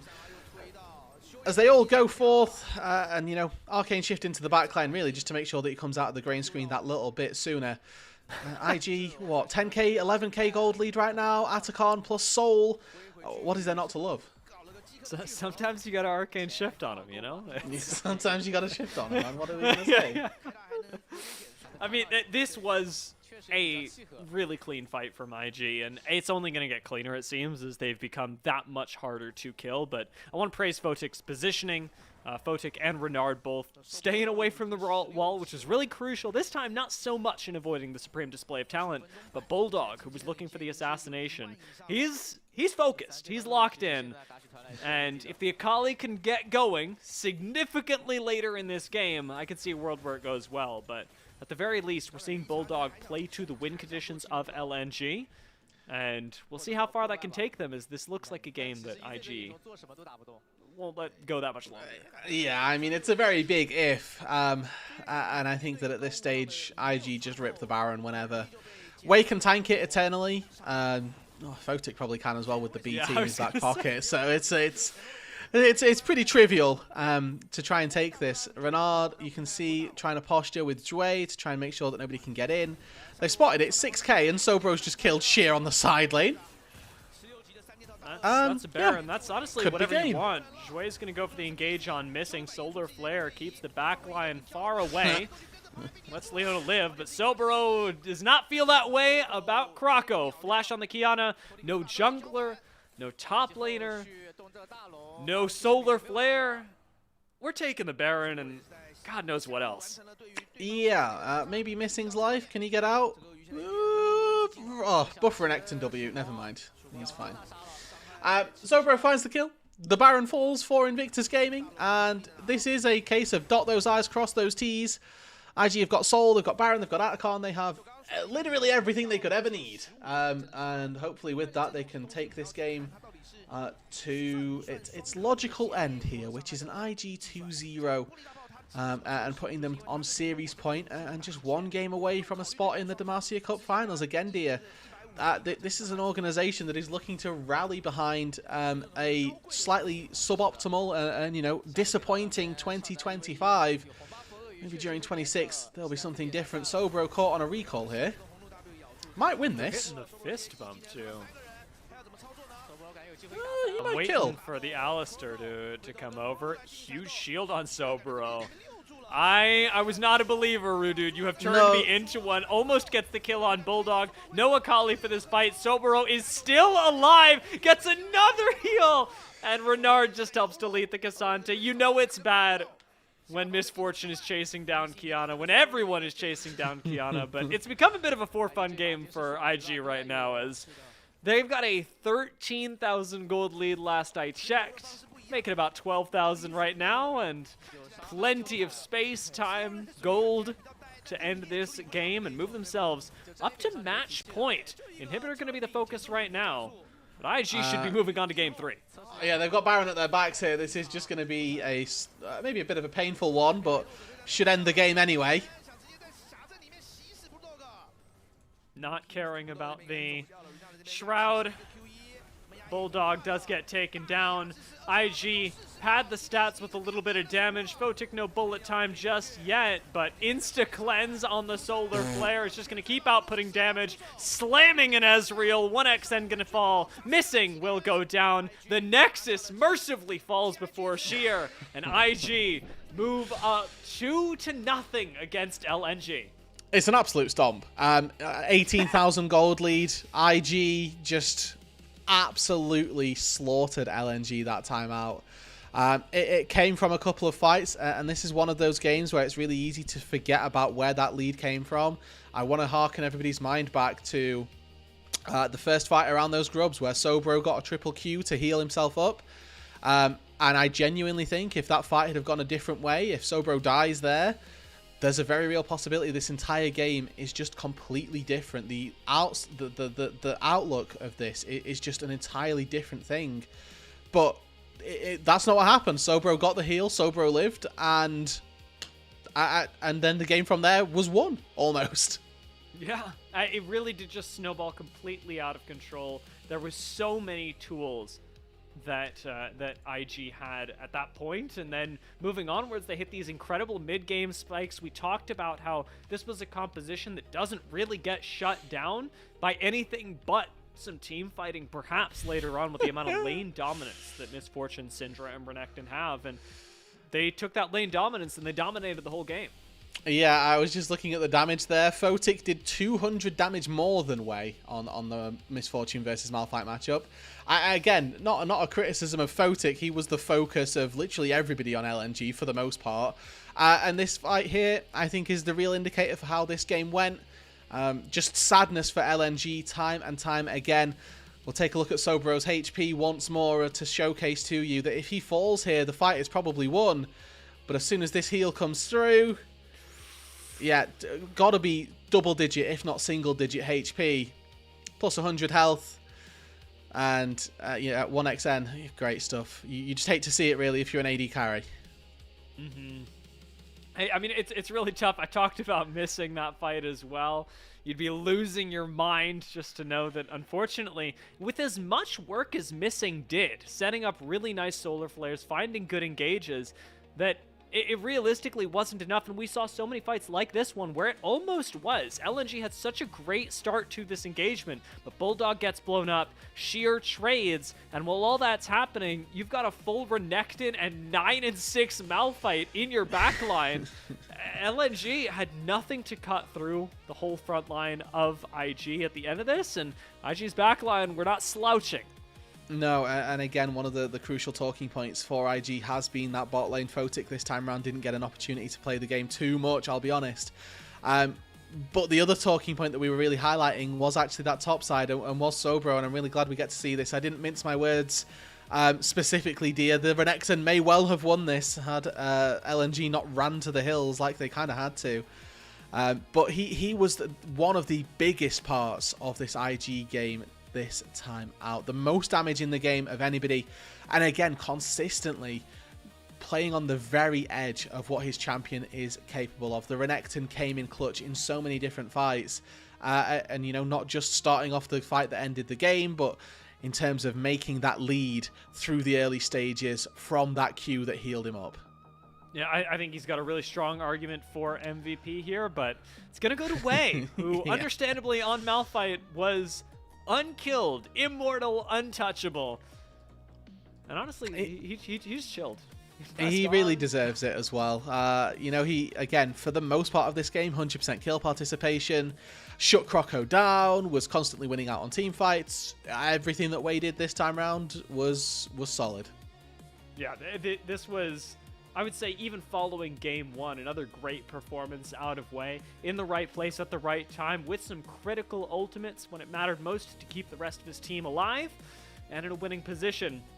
It's fantastic that we're coming out of this game thinking of so many names as well, especially with the amount of praise that we had for Sobero. We'll see what IG look like in Game 3, but being at match point, LNG have got to pull some rabbits out of hats to get 1xN one step further in Demacia Cup than he got in 2024.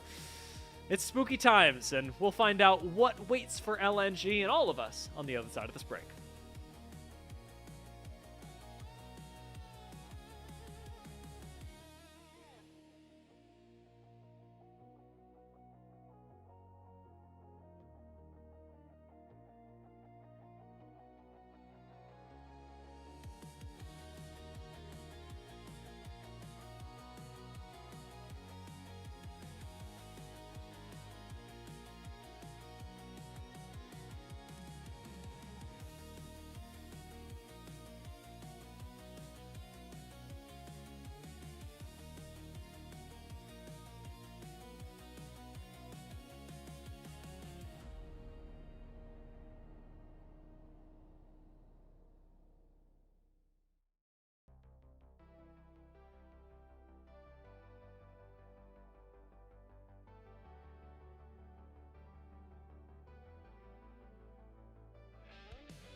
Welcome back to the LPL English broadcast and our continuing coverage of the Demacia Cup. We are in semifinals, and IG have just gone up 2 games against LNG. That second game, a particularly convincing one, Renard, as this is a best of 5. IG have now put themselves on match point.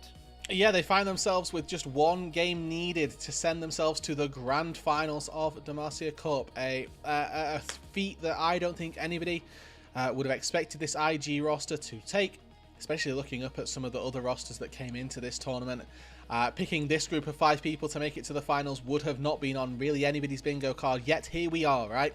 1 game away up against an LNG roster who I think most people could have potentially seen this happening for. Them making the semi-finals feels like expectation. Them making finals feels like maybe a little bit of a reach, but definitely when they're playing against this IG roster, we would have expected them to make it all the way to the grand final. So for IG now, 1 more game. Let's see if they can take this home. For LNG, it's about resetting yourself and going, now hold on 1 second. What have we been doing wrong previously? What do we need to do to make things work? And I think that at the top of the show, dear, we highlighted 1 player in particular who we just haven't seen be given that agency, right? This was 1xN's time to shine. He's had an Ezreal game with no support. He had a Yunara game where, you know, they were thriving and then they threw. The 1xN hype train had left the station a long time ago, and we just haven't yet see it reach its destination. Yeah, I'd like to see a return to hopefully giving 1xN a shot at carrying the game. Yeah. I liked the Yunara pick in theory in game number 1, but the Ezreal was such a far departure from what we know 1xN can do, what's gotten LNG this far in the tournament. And a big part of this is going to come down to their draft position as well. How do you draft an early advantage? For 2 games in a row now, we've seen an early Varus pickup, an early Misfortune pickup for Photic, and we've gone, well, I guess IG just win the laning phase. I'd like to see LNG fire back in that respect.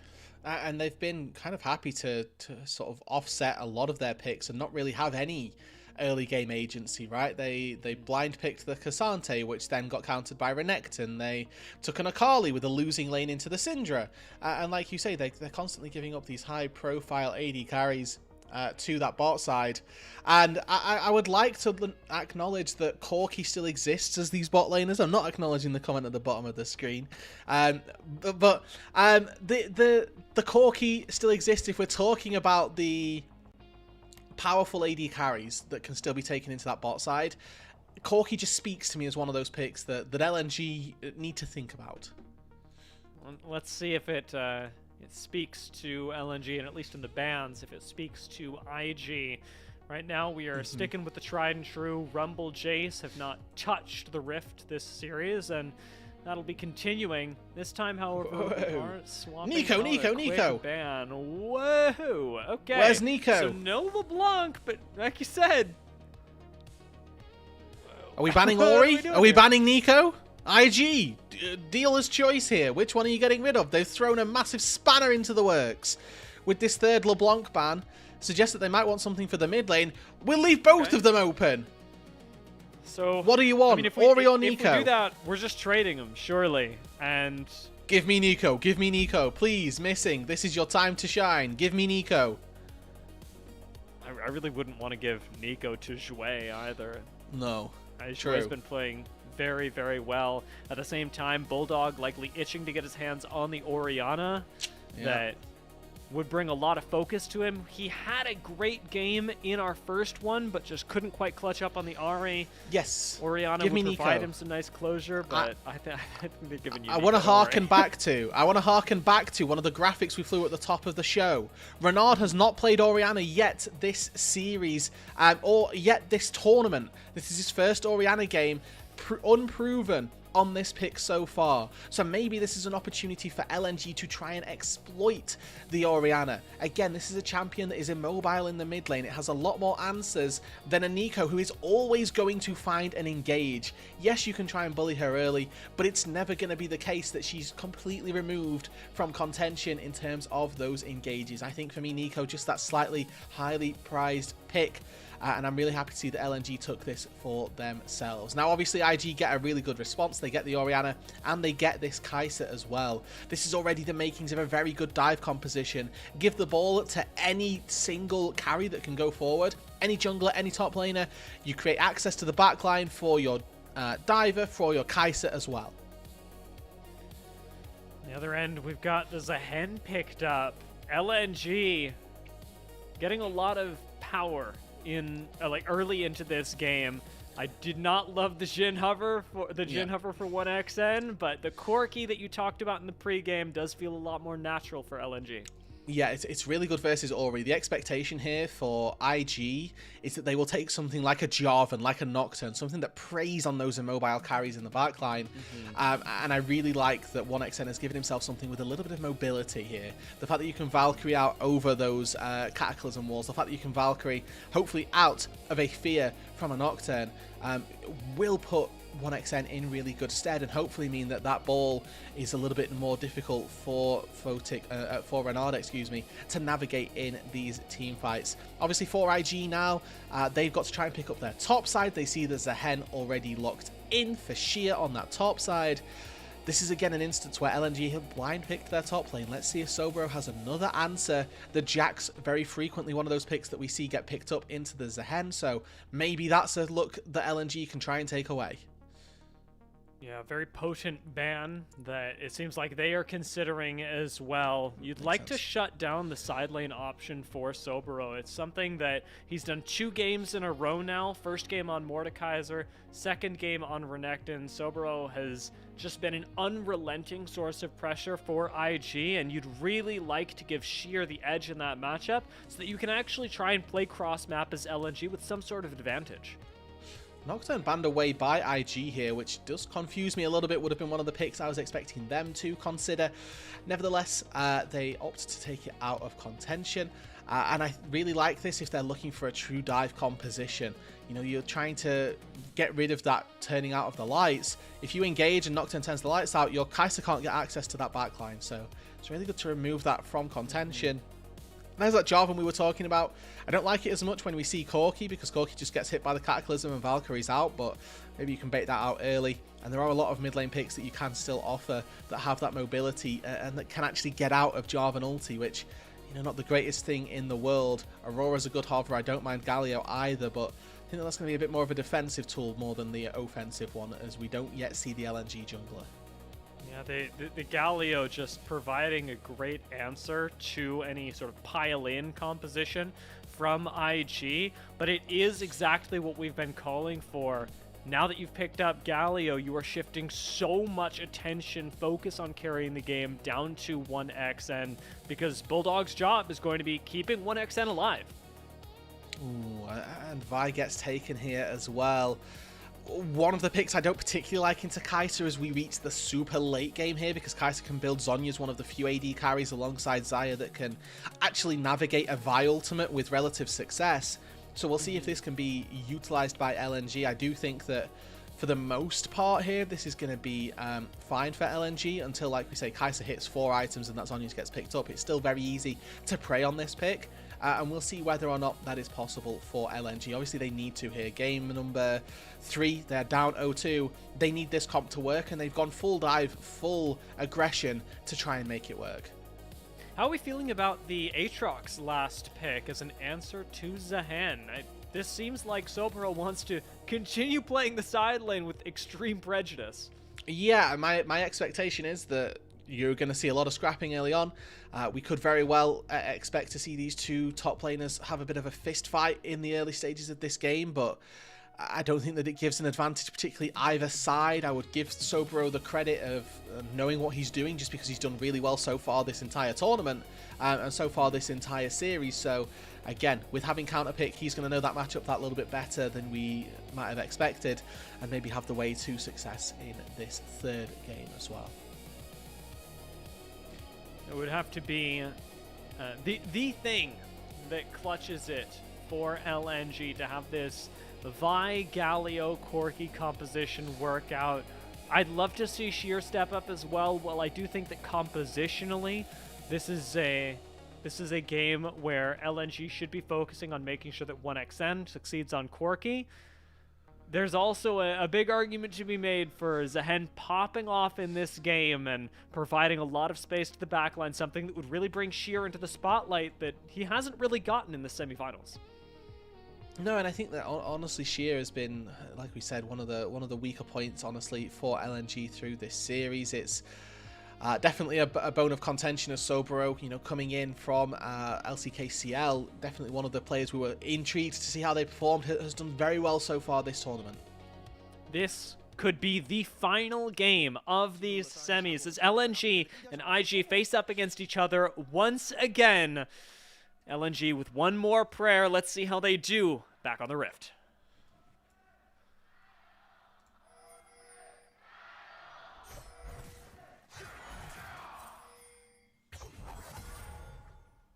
Nice to see the crowd as well rallying behind LNG there. Some Gyos for LNG. They are 0-2 down, and again for this organization, they've put a lot of stock in this roster. They are hoping for success in 2026 after a very disappointing 2025.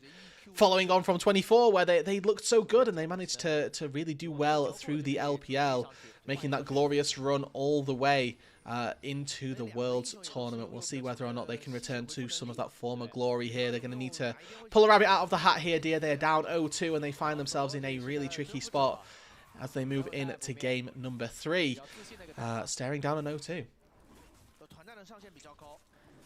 As we've been tracking it in these past couple of games, it does look like we had a deep ward placed by IG, but no answer this time from LNG, so not going to know where exactly Wei has started, although I'm sure they've got a pretty good idea. Level 1 bot side has also been a big focus, this time with Nico being picked up for missing. You're expecting this lane to go pretty darn well for LNG, but level 1 is not exactly Nico's power spot. I mean, she can do just about well enough with these Qs for poke. Level 2 comes through and Tangle Barbs go wide there. Means that barrier trades are about even. So I'm going to heal. Missing, gonna get chunked out, but not going to go down here. Unfortunately, that particular trade was a bit of, as we like to say in esports, him living up to his name, but we've got plenty of time to correct that, as Missing will sustain with 1xN in this bot side. Just keeping the wave frozen close to their tower as long as they can would be really nice, given the low health bar on Missing, and forces Shui to walk up and take a big chunk of damage. Yeah, they're just trying to crash this wave under the turret. I think, fortunately enough, they've actually found it in a position where it's going to push back to them anyway, so it's not the worst case in the world for either of these bot lanes. I think that LNG, the ones who need to be a little bit more fearful as their wave is pushing out. We see both of our bot lane, or junglers rather, down on that bot side, way on this Jarvan. Might look to punish what is a very early flash burn from 1xN, right? This player that we've highlighted for LNG as really being their focal point, hopefully, moving into 2026. He had a good year on Thunder Talk, which was an organization that definitely struggled, but he'll look to try and improve now. Obviously, that wave crashing out. This could be big. Yeah, he's just dead. Low, jumped down by 1xN. Sometimes you just got a Valkyrie into him. Botic survives, and it is first blood picked up by the side of IG. This one going to Wei.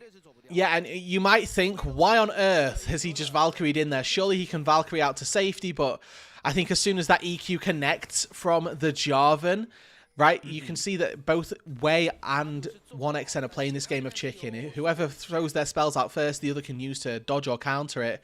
So instead, 1xN just decides to go for blood. Opts in to Valkyrie over the top. Obviously, Valkyrie received a buff a good number of patches ago now, where actually the damage of the Valkyrie itself is very high. So tried to go for lethal onto Photic, who didn't have the barrier available, almost went down, but a Triumph proc actually did keep him nice and safe. And does mean that ultimately it's just a 1-for-0. Wei once again finding that triple longsword first back has been incredible, honestly, through these early stages of the game. Did the same thing on Ambessa, has done it now on the Jarvan as well. In all fairness, Sobro flashing on a sheer. Answering flash, but lane not going too well for him. In the mid lane, trade going Bulldog's way as well. Galio having a decent time into Orianna now that you've got the refillable pot as well. Back to a Pretty even game state, however, as the small advantage was picked up by IG, but the Dragon, the Grubs, the next place that we're going to look. Nice taunt. Catches Renard on the very edge of that, but I do want to talk about our bot side here. We were talking so highly about the Nico, and obviously, you know, if you've been watching esports, if you've been watching League of Legends for the last year, you'll know the power that Nico has in the late game. But Nico's also one of these champions that is supposed to bully in the laning phase as well. With the Arcane Comet, presumably the Scorch as well, any Q is really good damage through the early stages of this game, but you can see already that they've not really had that same impact, right? The early game fights that were really going IG's way, you have to try and play at range. You have to prevent the Nico from getting that poke onto you without any answer. You have to try and trade back, you go for those all-ins, and that's typically how you find success. As now IG and LNG both looking for a 3v3 bot side here. Quick trade by Croco. Heads up on scouting out the Dragon being fished for as well. Wei would really like to take this, especially because Renard just came back into the mid lane. Fresh buy on Orianna, just hit level 6. Really powerful. Trade in the top side as well. Remember, Sheer and Soboroad both do not have flash.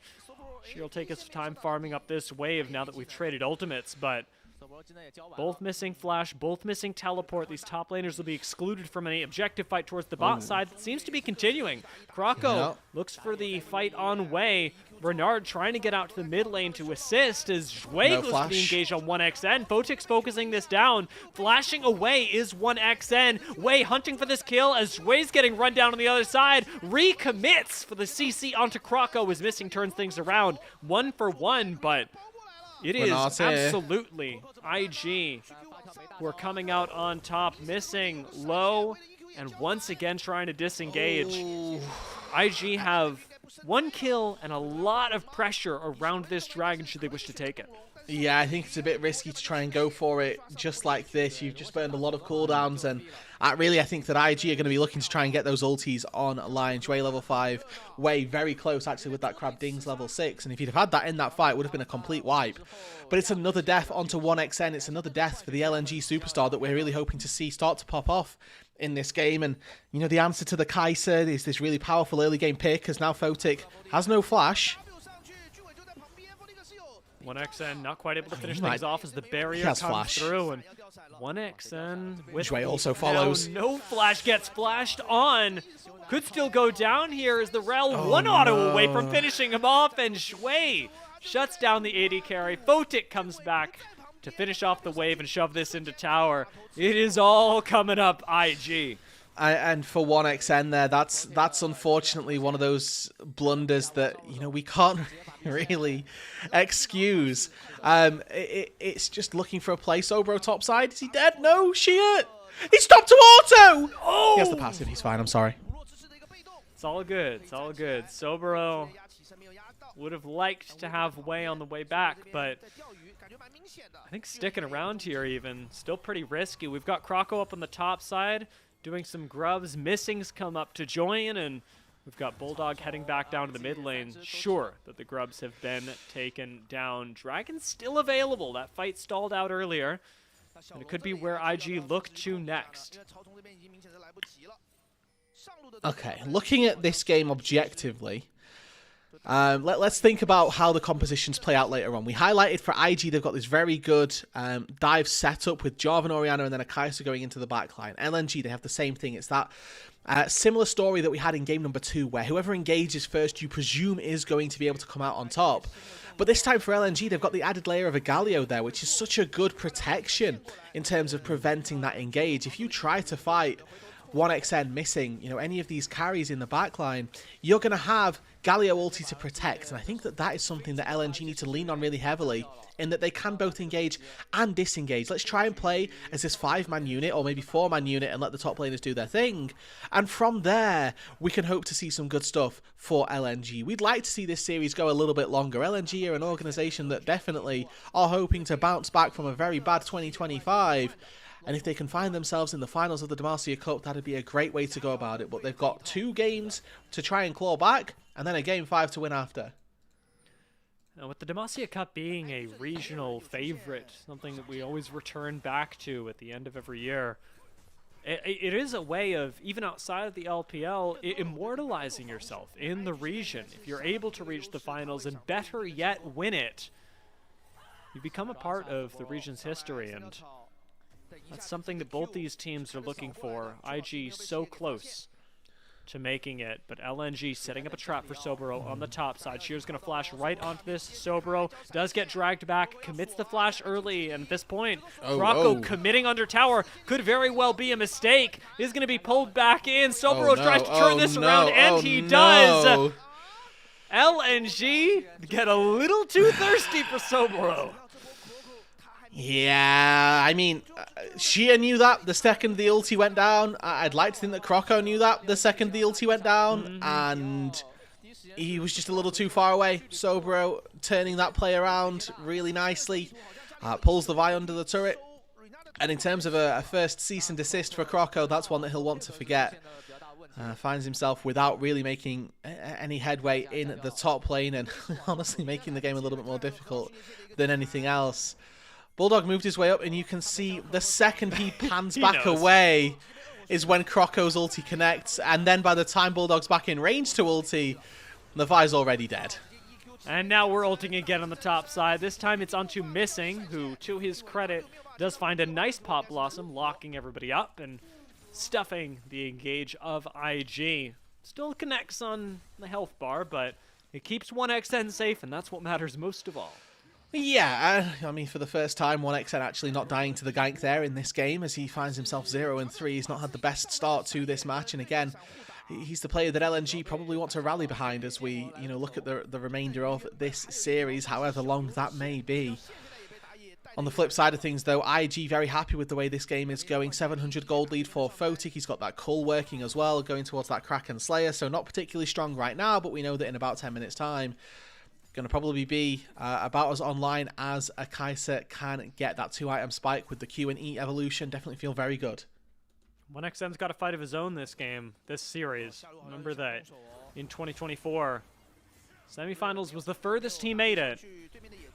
And he's facing down the barrel of exactly that once again here in Demacia Cup, making it to the Semifinals and having the chance that your journey ends here. A nice collection of a wave down towards the bot side and collection of a Scuttle Crab incoming as Wei is constantly threatening on this Jarvan. Croco does try and re-engage. Sheer is here. Wei should be able to get out over the wall, but just gets CC'd a bit too far away from it to make it out. Saves his flash. Scuttle flash. Crab and a kill. And the kill does go over to Missing as well, which, I mean, given the current state of things, it isn't the worst thing in the world, because it means he gets to his Proto Belt, and that opportunity to find those engages becomes a little bit easier, and I think that overall that's maybe a win for LNG for right now. We'll see whether or not that can be paid forward in the first big fight. Obviously, Invictus Gaming, I think so far have secured every dragon in this series, which is maybe a little bit disastrous if you are LNG, and that's continuing here in game number 3. That first Cloud Dragon picked up. We've got a second Hextech spawning in a minute's time, and IG starting to take those bases. You can see Wei with 2 kills already, and that Sundered Sky in his inventory, going to go back to base, get a couple of extra components before he makes his move out to that bot side in lieu of that dragon. Pretty big power spike has just come in as we take a look at what happened up top side. It is double Trinity Force, both for Sheer and 1xN.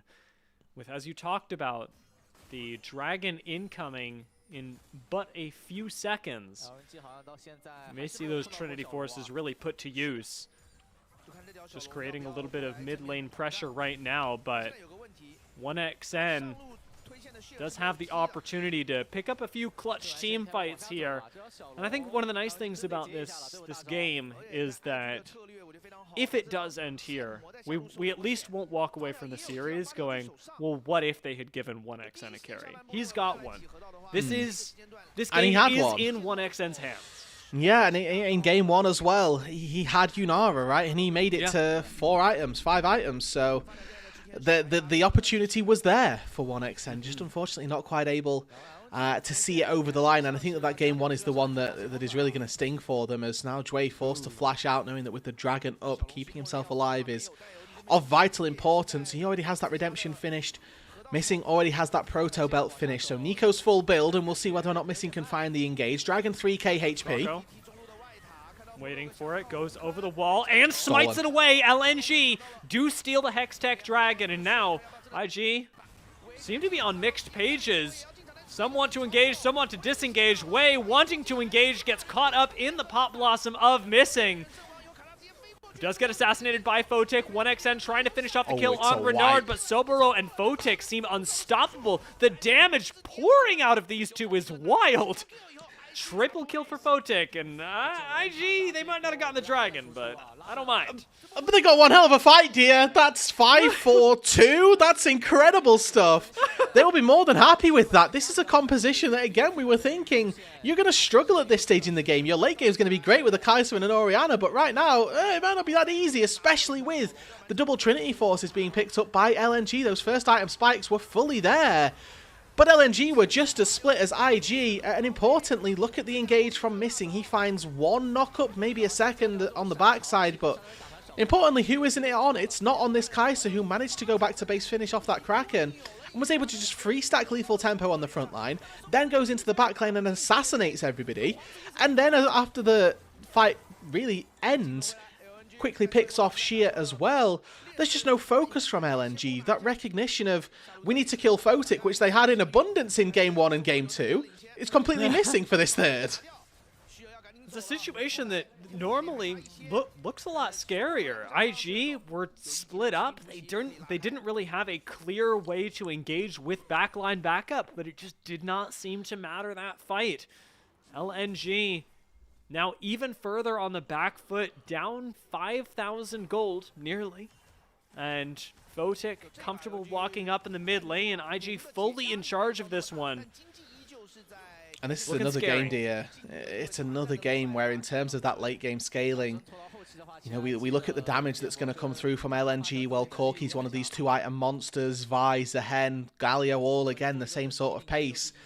Whereas you move later on, Ori, you know, that shockwave can tear teams apart. Photic has hit 2 items on the Kai'Sa at 17 minutes into this game. He's already a menace, and he's just going to get stronger with every single item that comes through. Nash's Tooth in the works. Zhonya's going to come through after that, and once the Zhonya's comes through, your point and click abilities aren't going to work because he just goes golden on the Vi ulti, and then he's absolutely fine. And if we look at what's happening down in the bot lane right now, Soboro is drawing the attention of Kroko and Sheer. Kroko's going to go for the engage on this. Soboro pops ult, and drawing the jungler down nets IG everything, and unfortunately LNG absolutely nothing. The Aatrox pick working really well for IG. Wei going to slip out over the wall. Potential engage coming through on him, but IG are doing a great job of evading. Nice pick on Photic. Killer Instinct to reposition, and the redemption keeps him alive. And now Wei wants to counter engage. Waits, Cataclysms, forces the flash out of 1xN. And it's again all coming up IG. Yeah, double flash is expended there by LNG as they're the ones that look to engage Photic with a very heads-up positioning there. It looks like he's, you know, baiting them in, and that's exactly what it is. He knows that with that W landing onto the Vi, he can Killer Instinct whenever he wants to because he's got those plasma stacks ready. So he just actually sits and waits, and now Kroko in trouble again. Photic still has flash, does avoid the Pop Blossom for right now as Wei goes low. It's going to be Kroko in answer to him. Bulldog falling quickly afterwards. 1xN trying to put in damage from range, but simply doesn't have it. And it is another triple for Photic. And you can see in these fights how confident Photic feels. His positioning is incredible. He's constantly waiting out those big engages, waiting out those tools that can look to threaten him, and then stepping forward with, you know, the perfect amount of abandon there, not reckless in any way. Knows exactly what his positioning needs to be and how he needs to go about it. Just check his positioning through this fight. Waiting for the Nico ulti, okay, I'll backstep that. Waiting for the Galio taunt, I'll backstep that. And then, he knows the cooldowns are down. After every auto attack, he's walking forward. He walks forward, gets hit by an E, but that doesn't matter because he knows that he's going to get supercharged back up, will be able to close the gap. Isolated Q, tears the Nico to shreds, and it's just perfectly played by this AD carry. We came into the day thinking that he's had his time in the sun. We said this at the top of the show, that Photic, one of these AD carries who we've seen probably the best bits from his career, expecting him to not particularly be a bright spot. He's been anything but. He weren't MVP in game number 1 on the Virus with the poker and neutral objectives. Could argue that his game number 2 was just as impressive with the Misfortune. And now on game 3, 10 out of 12 kill participation, Kaiser's 6-0 and 4. He's absolutely flying. And it's got to feel pretty good for Fotic as well, considering that just last year he was playing for LNG and now is set up against them in the Demacia Cup and continues to, I would say, push forward as a player, since we're talking about IG as a team of players that are all trying to do their best to immortalize themselves in the LPL. He's doing exactly that. Jouet goes on the engage. Remember, we've got a shockwave waiting. Into the front line does go Sheer. Being peeled off. Out comes the Pop Blossom. Renard still saving the shockwave. Finally is going to use it to turn things around. Bulldog re-engaging with the heroic entrance, and this looks like IG have lost control of the fight. Wei still chasing one down, 2 for 2. Sheer can't finish off Renard, but is coming back to help with Wei, as he should be the next to fall. Bulldog sets it up and claims the kill, and somehow LNG claw this fight back. This is why we B1 Nico, boys. This is the power that Missing has in this game to completely shut out a team fight. Massive Pop Blossom, and I'm so glad we get the instant replay to show you what's going on. Jouet, a little bit too far forward here. Maybe he's expecting a ball and a shockwave from Renard, but he holds this quite a while. But look at the Nico here. Look at Missing just biding his time waiting, and then goes in. 4 members Pop Blossom, Tangle Barb straight onto the backline. And for Fotic, we've been singing his praises. The fact that he saved his flash for so long. He gets caught by the Nico ulti, flash still available, chain CC'd and dies. Now that all being said, dear, they had the perfect engage to this. Jouet threw his life away, they killed the backline with no real problem, and it was still only a 4 for 3. They're going to need to find great success again. Fighting again, instant engage, this time an instant deletion on Missing. LNG, they roll the dice once, they come up a winner, but they make the mistake of rolling the dice again and giving another triple kill to Fotic.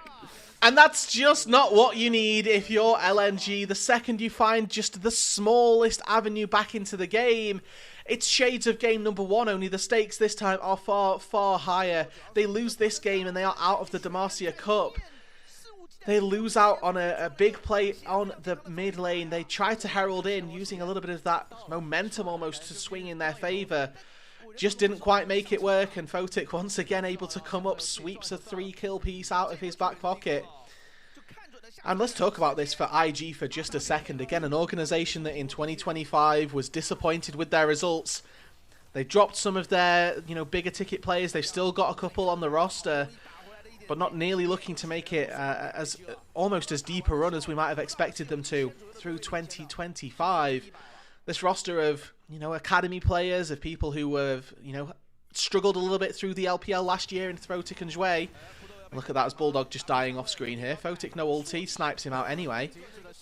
But a bunch of players that people weren't particularly expecting great things from on this IG roster are now on their way to 3-0ing their way through the semi-finals of the Demacia Cup against an LNG team that people were expecting to maybe see in the finals before today.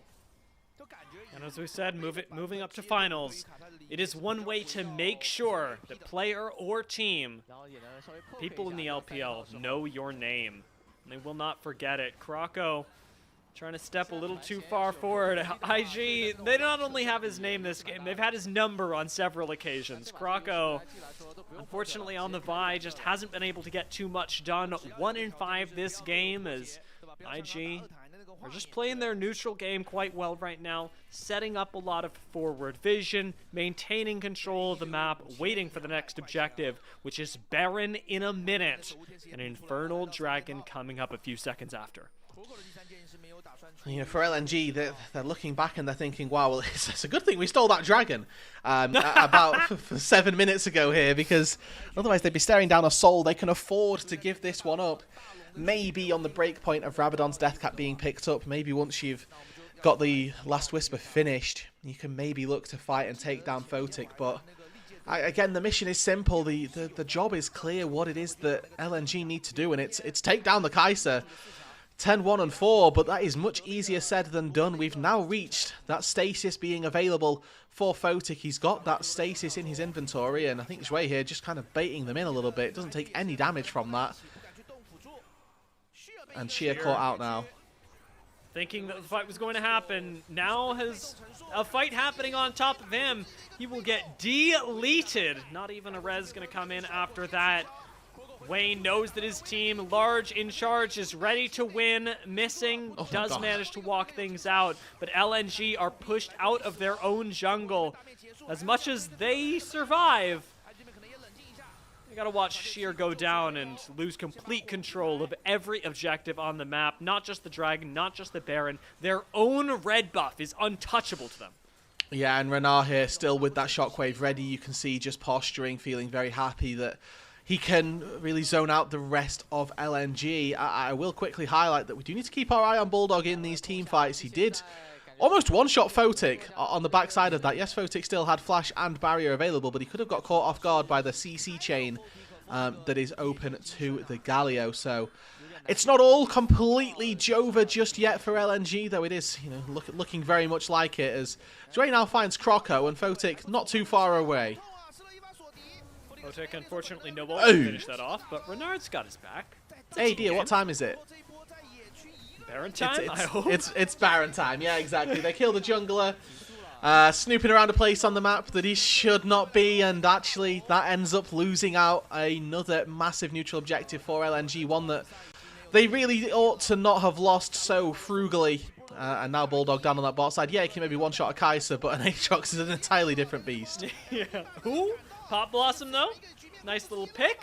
That does get rid of one Baron, and everything counts, especially when IG are trying to walk into your base. Well, yeah, exactly. You'll take whatever you can get here. And I mean, Sobro there, he knows that this game is pretty much done. Their ticket to the Demacia Cup Grand Finals is pretty much delivered here, so he's just having a little bit of fun flexing on and down on that bot side. Now it's the time for LNG to try and make the Hail Mary play. Okay. 5 versus 4, what can you do? Missing no Pop Blossom here. Heroic Entrance not going to connect. And we're watching Photic, who in the backline just plays safe. Out goes the Cataclysm. Jarvan gets popped into GA.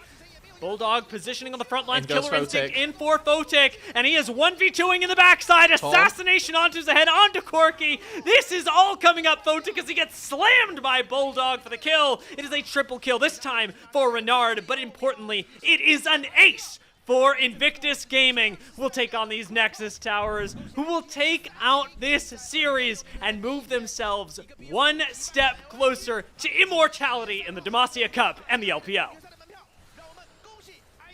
A 3-0, a 15,000 gold lead for IG, the most convincing series that we've probably seen in this whole tournament here. Game number 1 looked a little bit shaky, but 2 and 3, IG were just on a different level. LNG came into this, I think, maybe as the favourites, but Invictus Gaming just absolutely tore them apart there. 2 and 3 games alike. Absolute demolition. This was so clean, which I gotta harken back to our pre-show. If you watched the quarterfinals, you would be crazy to expect a 3-0 in the semis, as those were just slugs back and forth. And this one, it really didn't feel like, outside of game 1, which was the shakiest for IG, that LNG really had a shot. Yeah, and I mean, you talked about this a lot during the game. We did a good job at highlighting it. The fact that for IG, this is you know, good components of their B roster, right? With Renard and Sobero coming up, and you know, Photic and Zhui trying to make their highlight reels really for Invictus Gaming. Zhui's position not entirely safe either, but I do think that all 3 of them here having some really, really good showing and making that little bit of a claim for themselves, where yes, we know that their spots are definitely up for contention, but if they can put out a Demacia Cup winning performance, what do we think for this IG composition going into 2026, into the split 1 of LPL? What is it that they can achieve?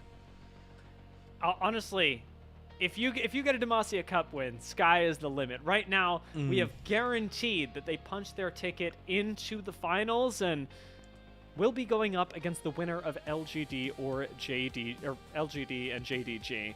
In this game, I mean, no surprise, Photic was insane. This Kaisa untouched. We got to be giving him MVP, right, Renard? Like, surely we're not. Yeah, we're giving this to the Kaisa every single day of the week. Not just because of mopping up the kills, but the positioning that he needed to use to do so. Right, he just plays these team fights so well, pretty much every single juncture. Other than the one team fight where he gets caught out, and I think that's a problem for a later date to look at, reveling the 3-0 for now. But he played the majority of these team fights pretty much perfectly. Knows exactly what it is that he needs to do and what it is that he needs to get done. Does it relatively flawlessly throughout. Yeah, especially this fight was, as you highlighted in the moment, just such an incredible exercise in patience from Photic, knowing his power as an AD carry, and that he can wait an extra few seconds. It's worth stepping back just to not get focused and potentially taken down. Photic showed us that discipline at so many different points during this game that I'll be honest, if you're LNG, you're looking back at Photic and going, I miss you. I miss you. Come back, please. Well, we need this back in our life, and unfortunately for them, that's not the hand that they have. We say it's whether or not the one they got dealt, it's the one that they threw away more than anything else. And for LNG, obviously, they've got this new roster that they've tried to rally behind, and that for 2026 we're expecting to see pretty good things from. A loss in a Demacia Cup semi-final, not necessarily the worst thing in the world, but definitely not what you are looking for if you're the GM, let's say, for LNG.